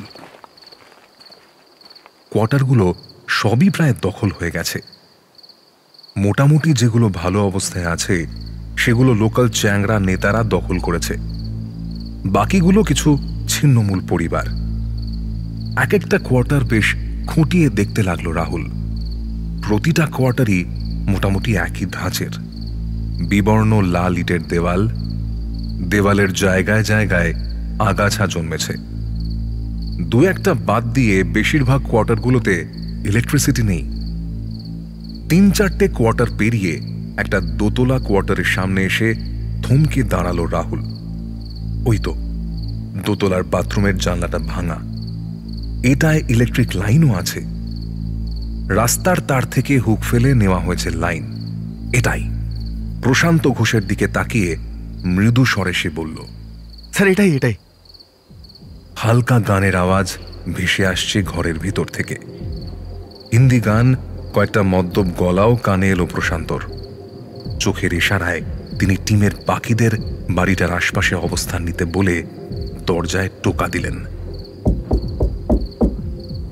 ভিতর থেকে একটা পুরুষ কণ্ঠ ঝাঁঝালো গলায় বলে উঠল, প্রশান্ত কোনো উত্তর দিলেন না, সজোরে লাথি মারলেন দরজায়।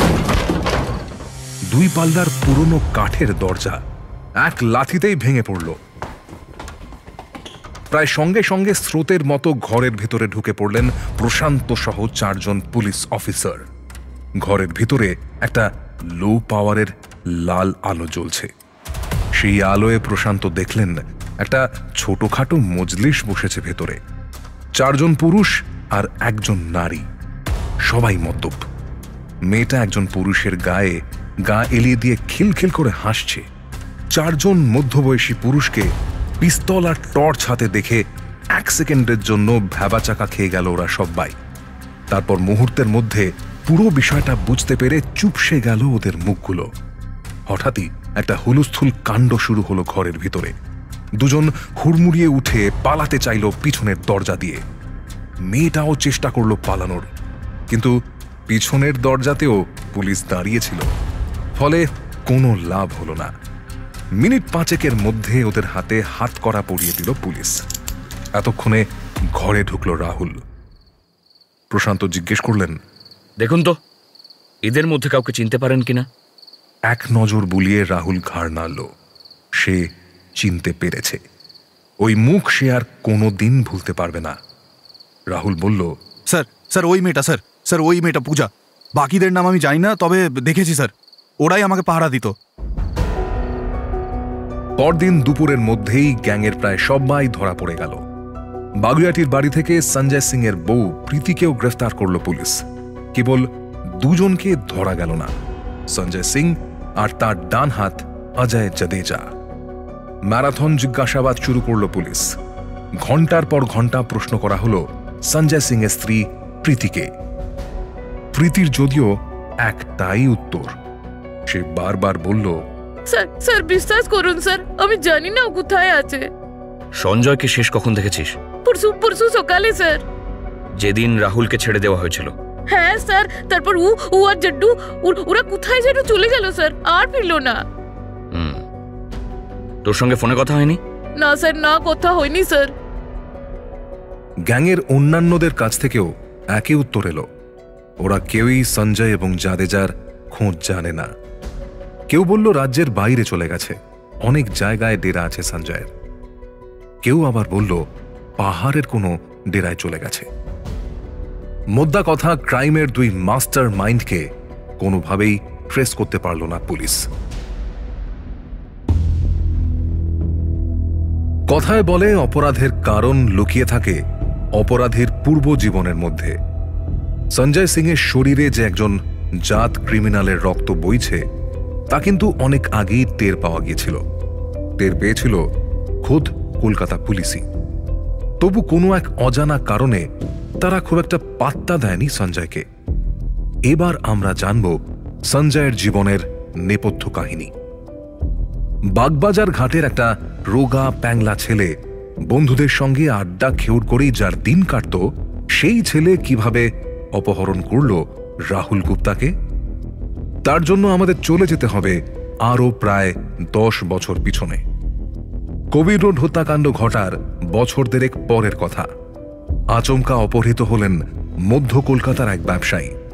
2 লক্ষ টাকা মুক্তিপণ চাওয়া হল। এই ঘটনাতেই প্রথম পুলিশের নজরে এলো সঞ্জয়।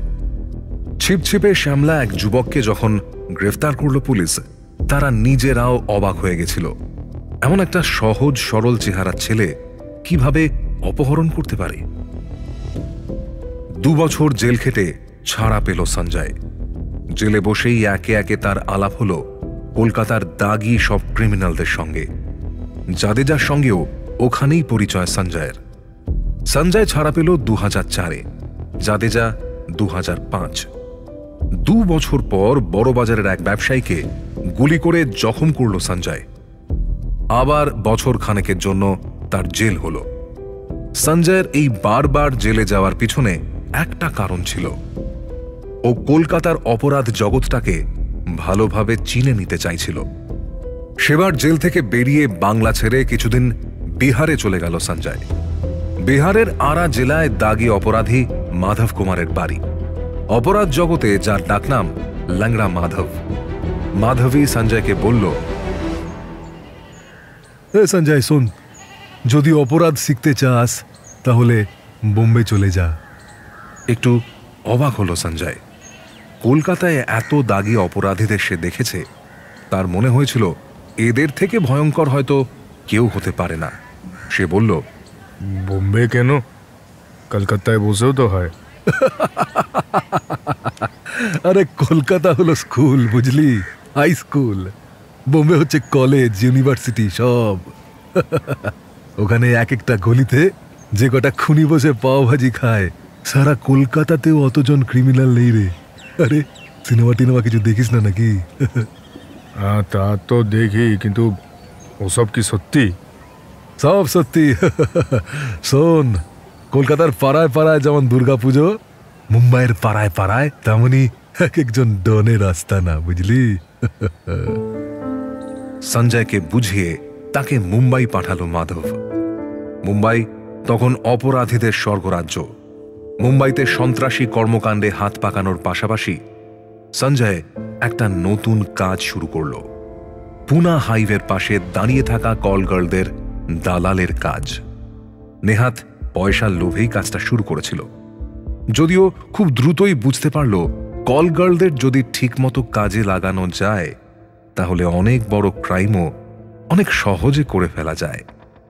শাহিন ওরফে পূজা ছিল পুনা হাইওয়ের কলগার্ল। ওখানেই পূজার সঙ্গে আলাপ হলো সঞ্জয়ের। দুজনের আলাপ কতদূর গড়িয়েছিল তার কোনো নির্দিষ্ট তথ্য প্রমাণ কারো কাছেই ছিল না। তবে এটুকু আন্দাজ করা যায়, কেবল শাহিনের দালাল হয়েই থেমে থাকেনি সঞ্জয়। যাই হোক, 2 বছর পর 2007 সালে আবার কলকাতায় ফেরত আসে সঞ্জয়। জাদেজা তখন সন্তোষপুরের ডেরা খুলে বসেছে। ওকে ডেকে নিল সঞ্জয়। দুজনে মিলে প্ল্যান শুরু করল কিভাবে গ্যাং তৈরি করা যায়। বছর ঘুরতে না ঘুরতেই 6 জনের একটা দল বানিয়ে ফেলল ওরা দুজনে। সঞ্জয়ের গ্যাংয়ে কেবল পাকা অপরাধীরা ছিল এমনটা নয়, অনেক আনকোরা অ্যামেচার লোককেও ট্রেনিং দিচ্ছিল সঞ্জয়।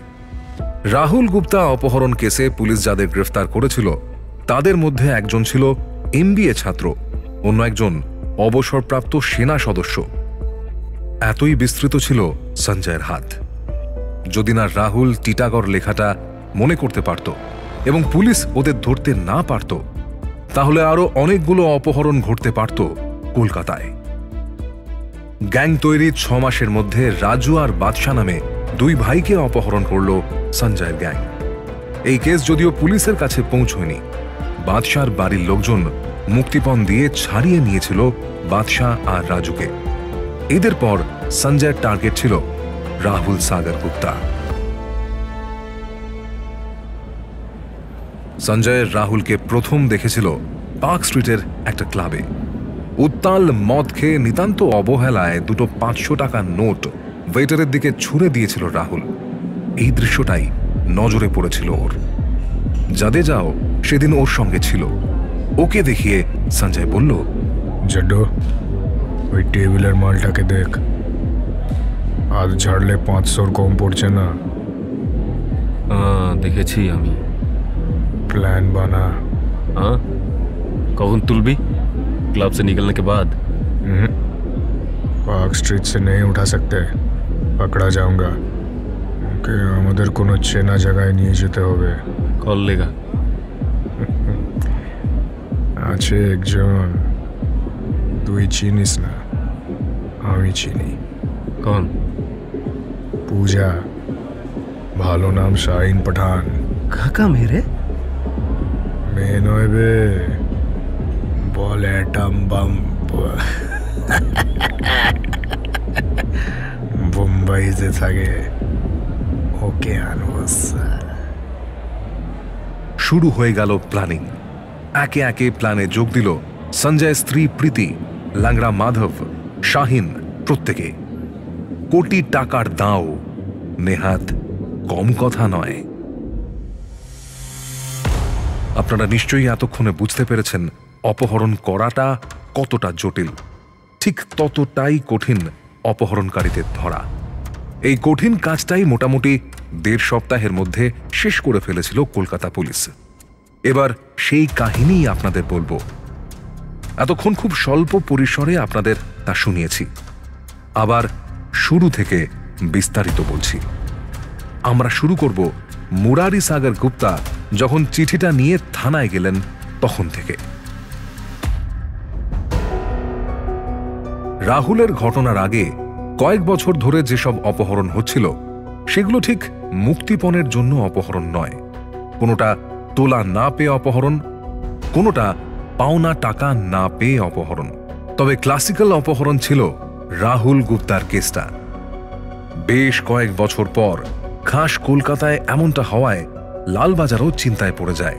কুখ্যাত দুষ্কৃতীদের গ্রেফতার করতে কলকাতা পুলিশের সেন্ট্রাল ডিভিশনের থানাগুলোর বাছাই করা অফিসারদের নিয়ে টিম তৈরি করার যে একসময় রেওয়াজ ছিল, সেই রেওয়াজ আবারও ফিরিয়ে আনা হলো। সেই দিনই 2টো টিম তৈরি করল কলকাতা পুলিশ।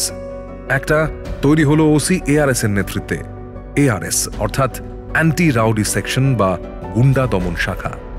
এই টিম ব্যাকগ্রাউন্ড তদন্ত শুরু করল, অর্থাৎ ফোন কল ট্রেস করা, অপরাধীদের ঠিকুজি কোষ্ঠী বের করা, এই সমস্ত। অন্য একটা টিম তৈরি হলো কলকাতা পুলিশের সেন্ট্রাল ডিভিশনের অফিসারদের নিয়ে। এই টিমের নেতৃত্ব দিলেন নিউ মার্কেট থানার ওসি প্রশান্ত ঘোষ। গ্যাংয়ের বাকিদের যখন জেরা করছিল পুলিশ, তখন এক অপহরণকারী বলল, আমরা সত্যি জানি না স্যার, সঞ্জয় কোথায় আমরা জানি না। এই কেবল কেবল কেবল জাড্ডু জানে। জাড্ডু, এই জাড্ডু কোথায়? জানি না স্যার, এই অপহরণের টাকা হাতে পাওয়ার পর থেকেই তো ওদের দুজনের ফোন বন্ধ। জাদেজার নাম পুলিশের খাতায় অনেক আগে থেকে ছিল। সন্তোষপুরে ওর একটা ঠেক আছে, সেটাও জানতো পুলিশ। সেই ঠেকেই হানা দিল পুলিশ। জাদেজাকে যদিও সেখানে পাওয়া গেল না, কিন্তু একটা নতুন সূত্র পুলিশের হাতে এলো। ঠেক থেকে গ্রেফতার হলো রিয়া, যে সেই রাতে কিশোর শর্মার থেকে মুক্তিপণের টাকা নিয়েছিল। রিয়া বলল, আমাকে ছেড়ে দিন, আমি কিছু জানি না। ওই দিনের পর জাদেজা আর সন্তোষপুরে আসেনি। তাহলে ও গেছে কোথায়? তা জানি না স্যার। তোর সাথে কথা হয়নি? একবার হয়েছিল, কিন্তু ও কোথায় আছে তা আমাকে বলেনি। সত্যি কথা বল, তুই জিজ্ঞেসও করিসনি ও কোথায় আছে? না না স্যার, আমি সত্যি জানি না। ঠিক আছে, কোন নম্বর থেকে কল করেছিল সেটা আমাকে দেখা। রিয়ার থেকে ফোন নাম্বারটা নিয়ে লালবাজার এআরএস টিমকে পাঠালেন প্রশান্ত। সঙ্গে সঙ্গে নাম্বার ট্র্যাক শুরু করলো এআরএস টিম। দ্রুতই বেরিয়ে এলো নাম্বারের ডিটেলস। বিহারের আরা জেলা থেকে কল করা হয়েছে। যদিও এই তথ্য যথেষ্ট ছিল না জাদেজাকে গ্রেফতার করার জন্য। আরা তো আর নেহাত ছোট জেলা নয়। এর মধ্যে অবশ্য সঞ্জয়ের গ্যাংকে জিজ্ঞাসাবাদ করতে গিয়ে একটা নতুন তথ্য এলো পুলিশের হাতে। জেরার এক পর্যায়ে শাহিন জানালো, মাধব সিংও জড়িত এই অপহরণের সঙ্গে। কোন মাধব সিং? ল্যাংড়া মাধব। ল্যাংড়া মাধব তখন আলিপুর সেন্ট্রাল জেলে। মাধব পুলিশের খাতায় দাগিয়া আসামি। খুব সহজেই ওর ঠিকানা পেয়ে গেলেন প্রশান্ত। ঠিকানাটা দেখে পলকের জন্য চমকে উঠলেন তিনি। মাধবের বাড়িও বিহারের আরা জেলার সিং কলোনিতে। প্রশান্তর মনে হলো মাধব সিং এর বাড়িতেই হয়তো জাদেজা লুকিয়ে আছে। পরদিনই সিং কলোনির একতলা একটা বাড়িতে অভিযান চালালো পুলিশ। এই অভিযানের বিষয়টা এক লাইনে আমি বলে দিলাম ঠিকই, কিন্তু ব্যাপারটা অতটা সহজ ছিল না। অন্য রাজ্যে গিয়ে অভিযান চালানো চারটিখানি কথা নয়। একটু 19-20 হয়ে গেলে কলকাতা পুলিশের বদনাম তো হবেই, সেই সঙ্গে জাদেজাও অ্যালার্ট হয়ে যাবে। সমস্যা অবশ্য কিছু হলো না। ওই বাড়িতেই পাওয়া গেল জাদেজাকে। প্রশান্ত যখন ফোর্স নিয়ে দরজা ঠেলে বাড়ির উঠোনে ঢুকেছে, জাদেজা তখন সবে দুপুরের খাবার খেতে বসেছে। একটুও নড়াচড়া করার সময় পেল না সে। তার আগেই তাকে গ্রেফতার করল পুলিশ।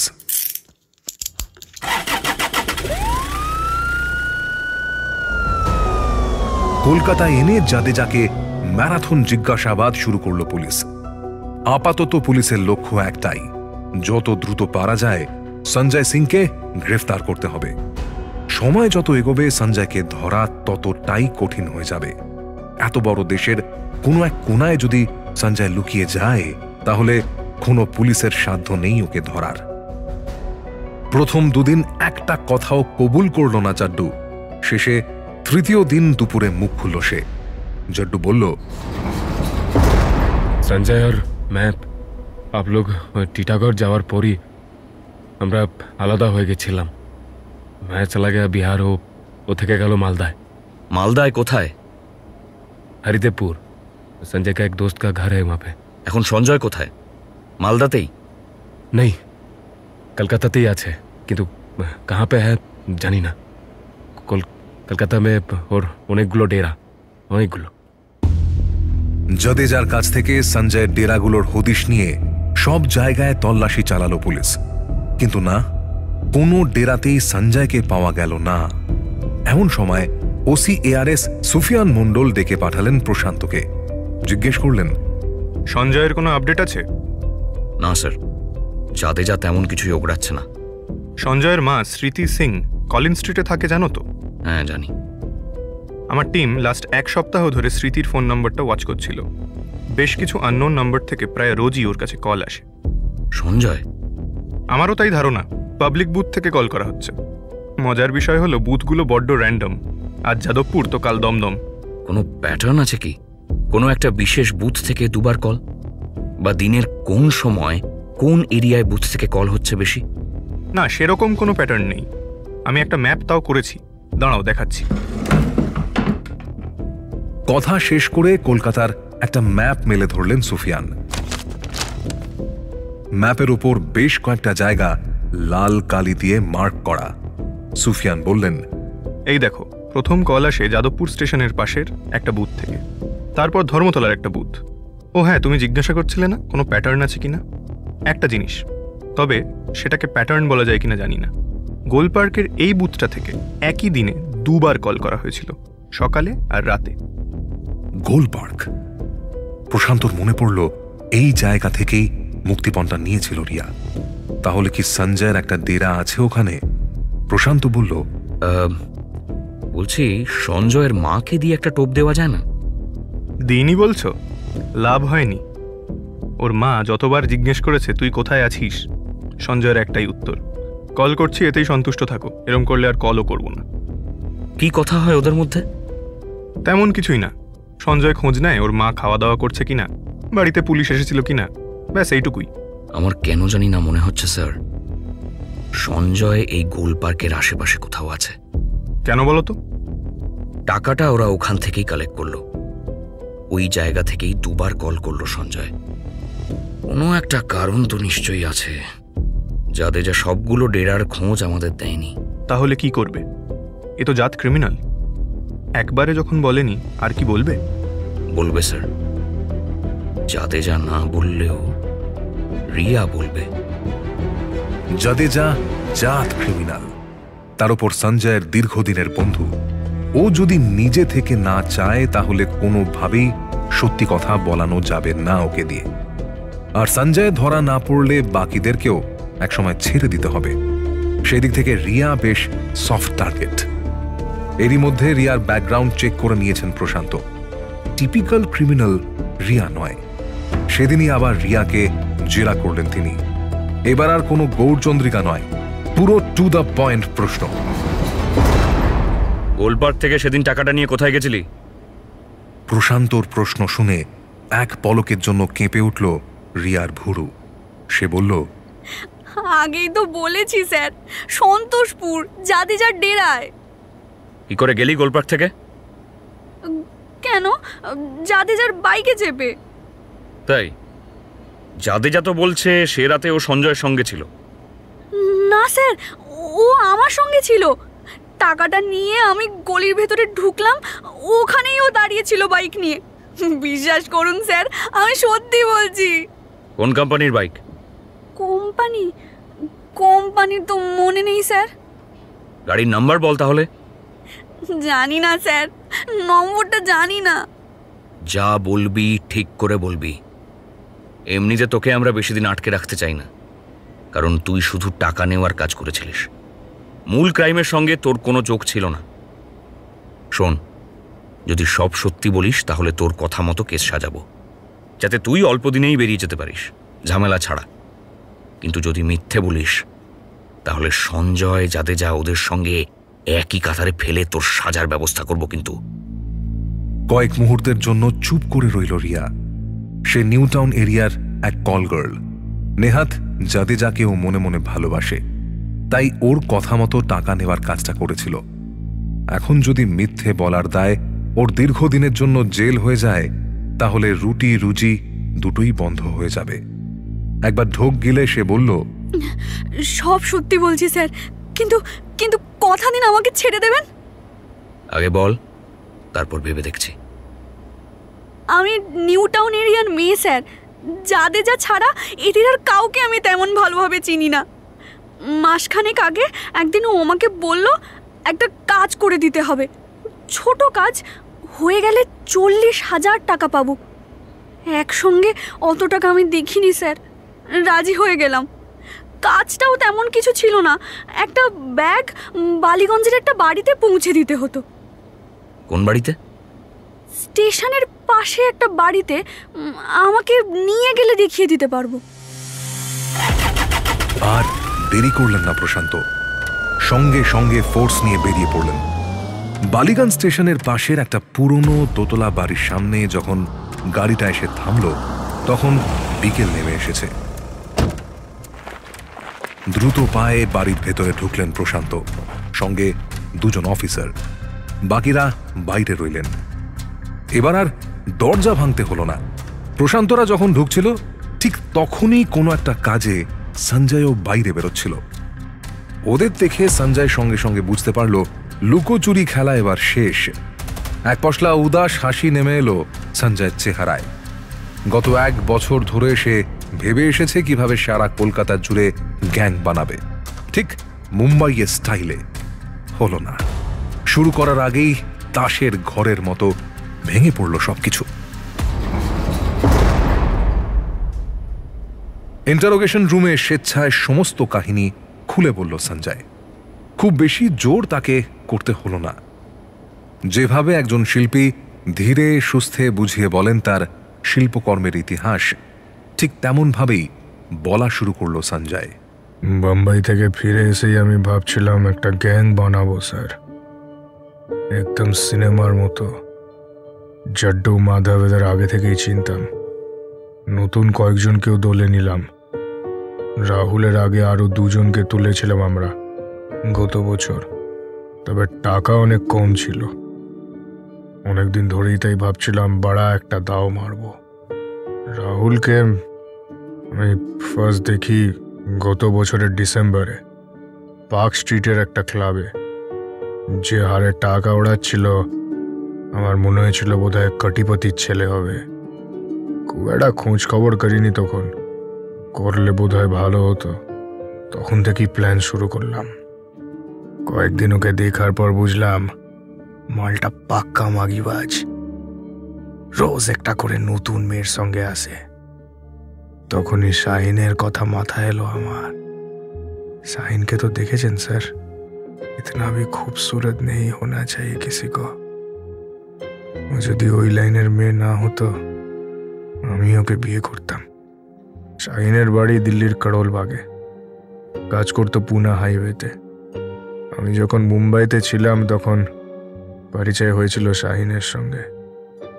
শাহিনকে ডেকে আনলাম, প্ল্যান করেছিলাম আমি, চট্টু আর মাধব। মাধব তো এখন জেলে। মুচকি হাসলো সঞ্জয়, বলল, আপনি হাসালেন স্যার। সত্যি কথাটা বড্ড কাঁচা। প্রশান্তরও হাসি পেল। সঞ্জয় বলে চলল, पूरा 1 महीना समय लगा गब्बर खोज করতে। পাচ্ছিলামই না।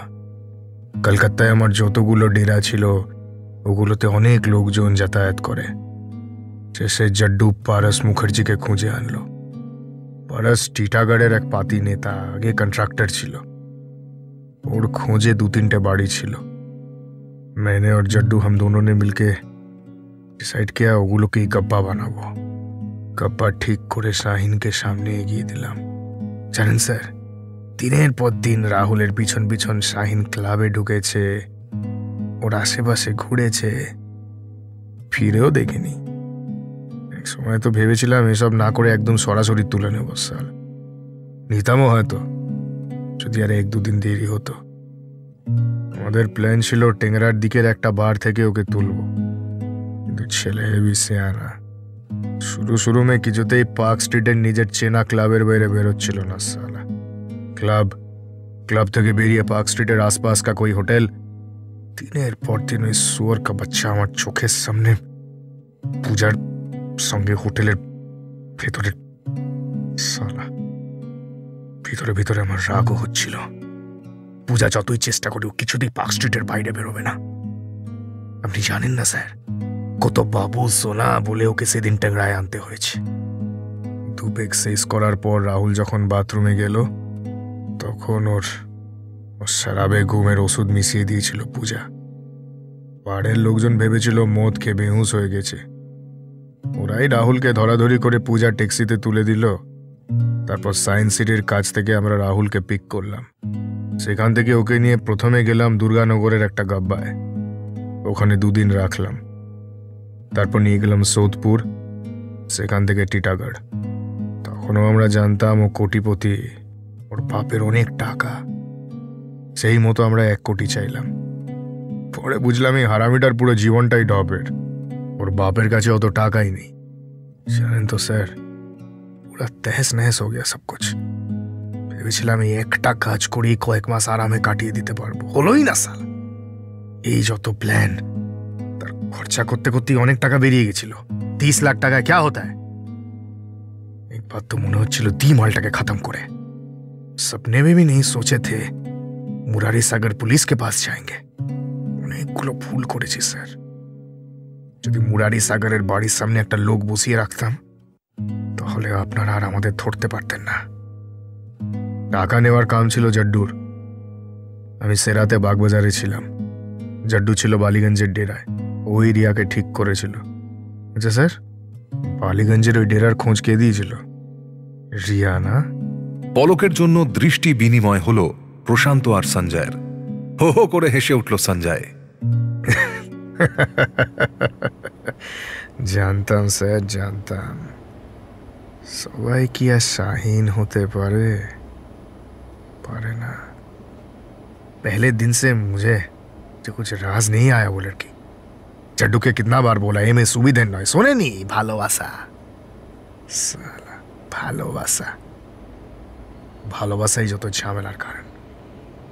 এবার ধীর স্থির কণ্ঠে প্রশান্ত বলল, রিয়া তোকে ধরিয়ে দেয়নি? তুই রোজ তোর মায়ের কাছে ফোন করতি। গোল পার্কের একটা বুথ থেকে 2 বার কল করেছিলি। দোষটা তোর, রিয়ার নয়। জানি স্যার, জানি। আমার মাটার কোনো বুদ্ধি নেই স্যার, জন্ম থেকে দেখছি। বাপ ছিল সোনাগাছির দালাল, মা বোধহয় ওখানকারই মেয়ে। জিজ্ঞেস করিনি কোনোদিন। ছোটবেলায় দেখতাম মাকে রোজ মারধর করতো বাবা। মা কিছুই বলতো না, দুঃখার্ত। আমার বাপের ছিল আলসার, একদিন সকালে রক্ত বমি করতে করতে মারলো। এদিনও মা খুব কেঁদেছিল। বুঝি না স্যার, যে লোকটা তোকে রোজ মারতো খিস্তি করতো তার জন্য কেউ ইতনা রোনা ধোনা কেউ? আমি হলে তো স্যার দুটো লাথ মেরে বাপকে বার করে দিতাম। বাপ মরার পর আমাকে ধরে বসলো মা। আমি যা করি সব খবর তার চাই। একদিন ফোন না করলে খাওয়া দাওয়া বন্ধ করে দেয়, ওষুধ খায় না। কি করবো স্যার? তাই ফোন করতে হতো। ভেবেছিলাম আর 1 সপ্তাহের মধ্যে বিহারে চলে যাবো চড্ডুর কাছে, তারপর দুজন মিলে বোম্বে। আর তোর গ্যাংয়ের লোকজন? ওদের জেলে পৌঁছতে দিতি? সবাইকে দিতাম না স্যার, শাহিনকে ঠিক ছাড়িয়ে নিতাম। বউটা তো এমনি ছাড়া পেয়ে যেত। তারপর ওদের দুজনকেও বোম্বাইতে ডেকে নিতাম। শাহিন খুব বুদ্ধিমতী মেয়ে স্যার। ওই আমাকে গুজরাতের সিম দিয়েছিল মুরারি সাগরকে কল করার জন্য। পুলিশ যদি কোনোদিন জানতেও পারে, ভাববে স্টেটের বাহার কা কোই গ্যাং। টাকাগুলো কোথায়? ফুরিয়ে গেছে স্যার। ওই জন্যই তো কলকাতায় পড়েছিলাম, বিহারে যেতে পারছিলাম না। আরেকজন মালদার ব্যবসায়ীকে টোপ দিয়েছিলাম। প্রায় গুছিয়ে এনেছিল শাহিন সবটা। টার্গেট ছিল রাহুলের কেসটা সাল্টানোর পরের মাসে ওটাকে তুলব। এমাল উঠেও যেত স্যার, মাথা থেকে পা অব্দি ও নোলা। ওকে তুলতে পারলে 1-2 কোটি হয়ে যেত। 1-2 কোটি টাকা ছাড়, এই টাকাটা কোথায় তাই বল। বললাম তো স্যার, নেই। দেখ, যেভাবে হোক ওই টাকা আমি উদ্ধার করে ছাড়ব। তাতে যদি তোর অন্নপ্রাশনের ভাতও আমাকে টেনে বের করতে হয় তাই করব। ভালোই ভালোই বলে দে সঞ্জয়, তাতে তোর ঝামেলা কমবে। এমনিতেও এবার তুই সহজে ছাড়া পাচ্ছিস না। যতদিনে বেরোবি ততদিনে ও টাকায় ইঁদুর নাচবে। শেষ পর্যন্ত টাকার হদিশ পাওয়া গেল। কি মনে হওয়াতে সব বলে দিল সঞ্জয়। টাকা বাড়িতেই আছে স্যার, মা যে খাটে ঘুমায় তার নিচে। 1 লাখ টাকা খরচ হয়ে গেছে, বাকিটা ওখানেই আছে। সেদিনই টাকাগুলো উদ্ধার করল পুলিশ। 1,20,000 টাকা খরচ করেছিল সঞ্জয়। বাকিটা পুলিশ তুলে দিল মুরারি সাগরের হাতে। প্রায় মাসখানেক নার্সিংহোমে কাটিয়ে তারপর সুস্থ হয়ে উঠেছিল রাহুল। ক্লাবে যাওয়ার নেশা তার ঘুচে গেছিল ততদিনে। শেষ পর্যন্ত বাবার ব্যবসাতেই ঢুকে পড়ল সে। রিয়াকে দেওয়া কথাও রেখেছিল প্রশান্ত। খুব বেশি দিন জেলের ঘানি ওকে টানতে হয়নি। যদিও রিয়ার সঙ্গে প্রকৃতি এক নিদারুণ খেলা খেলেছিল বছর 3 পর। সেক্টর 5-এর কাছে এক গাড়ি দুর্ঘটনায় একটা পা পুরোপুরি নষ্ট হয়ে যায় রিয়ার। তারপর রিয়া কলকাতা ছেড়ে কোথায় যে চলে যায় তা আর কেউ জানে না। রাহুল গুপ্তা দুধে ধোয়া তুলসী পাতা ছিল না। তার উচ্ছৃঙ্খল জীবন যাপনই যেমন বিপদ ডেকে এনেছিল, তেমন এই ঘটনায় বেশ খানিকটা দায় পুলিশেরও ছিল। সঞ্জয় কোনো নতুন ক্রিমিনাল ছিল না, তার দীর্ঘ দিনের রেকর্ড ছিল। তবু পুলিশ তাকে কখনো নজরদারিতে রাখেনি। প্রথমবার জেল থেকে ছাড়া পাওয়ার বছরের মধ্যেই যে দ্বিতীয়বার আবার ক্রাইম করে তার পোটেনশিয়াল মাপতে ভুল করে ফেলেছিল কলকাতা পুলিশ। তাই তো পুলিশের নাকের ডগায় বসে ধীরে ধীরে সঞ্জয় গড়ে তুলতে পেরেছিল অপরাধের সাম্রাজ্য। তদন্তকারী অফিসাররা একসময় স্বীকারও করে নেন সে যাত্রায় এদের ধরা না গেলে গব্বর গুড্ডাদের মতো কলকাতার আরও এক ত্রাস তৈরি হওয়ার বড় আশঙ্কা ছিল। শুধু তাই নয়, অপহরণকারীদের এই গ্যাংটার পুরো দস্তুর আন্তঃরাজ্য চক্র হয়ে ওঠারও ক্ষমতা তৈরি হচ্ছিল ধীরে ধীরে। আজকের কাহিনী এ পর্যন্তই। সামনের মাসে আরও একটা ক্রাইম কথা নিয়ে আসব আপনাদের শোনাতে, যে কাহিনীর সব চরিত্র কাল্পনিক নয়।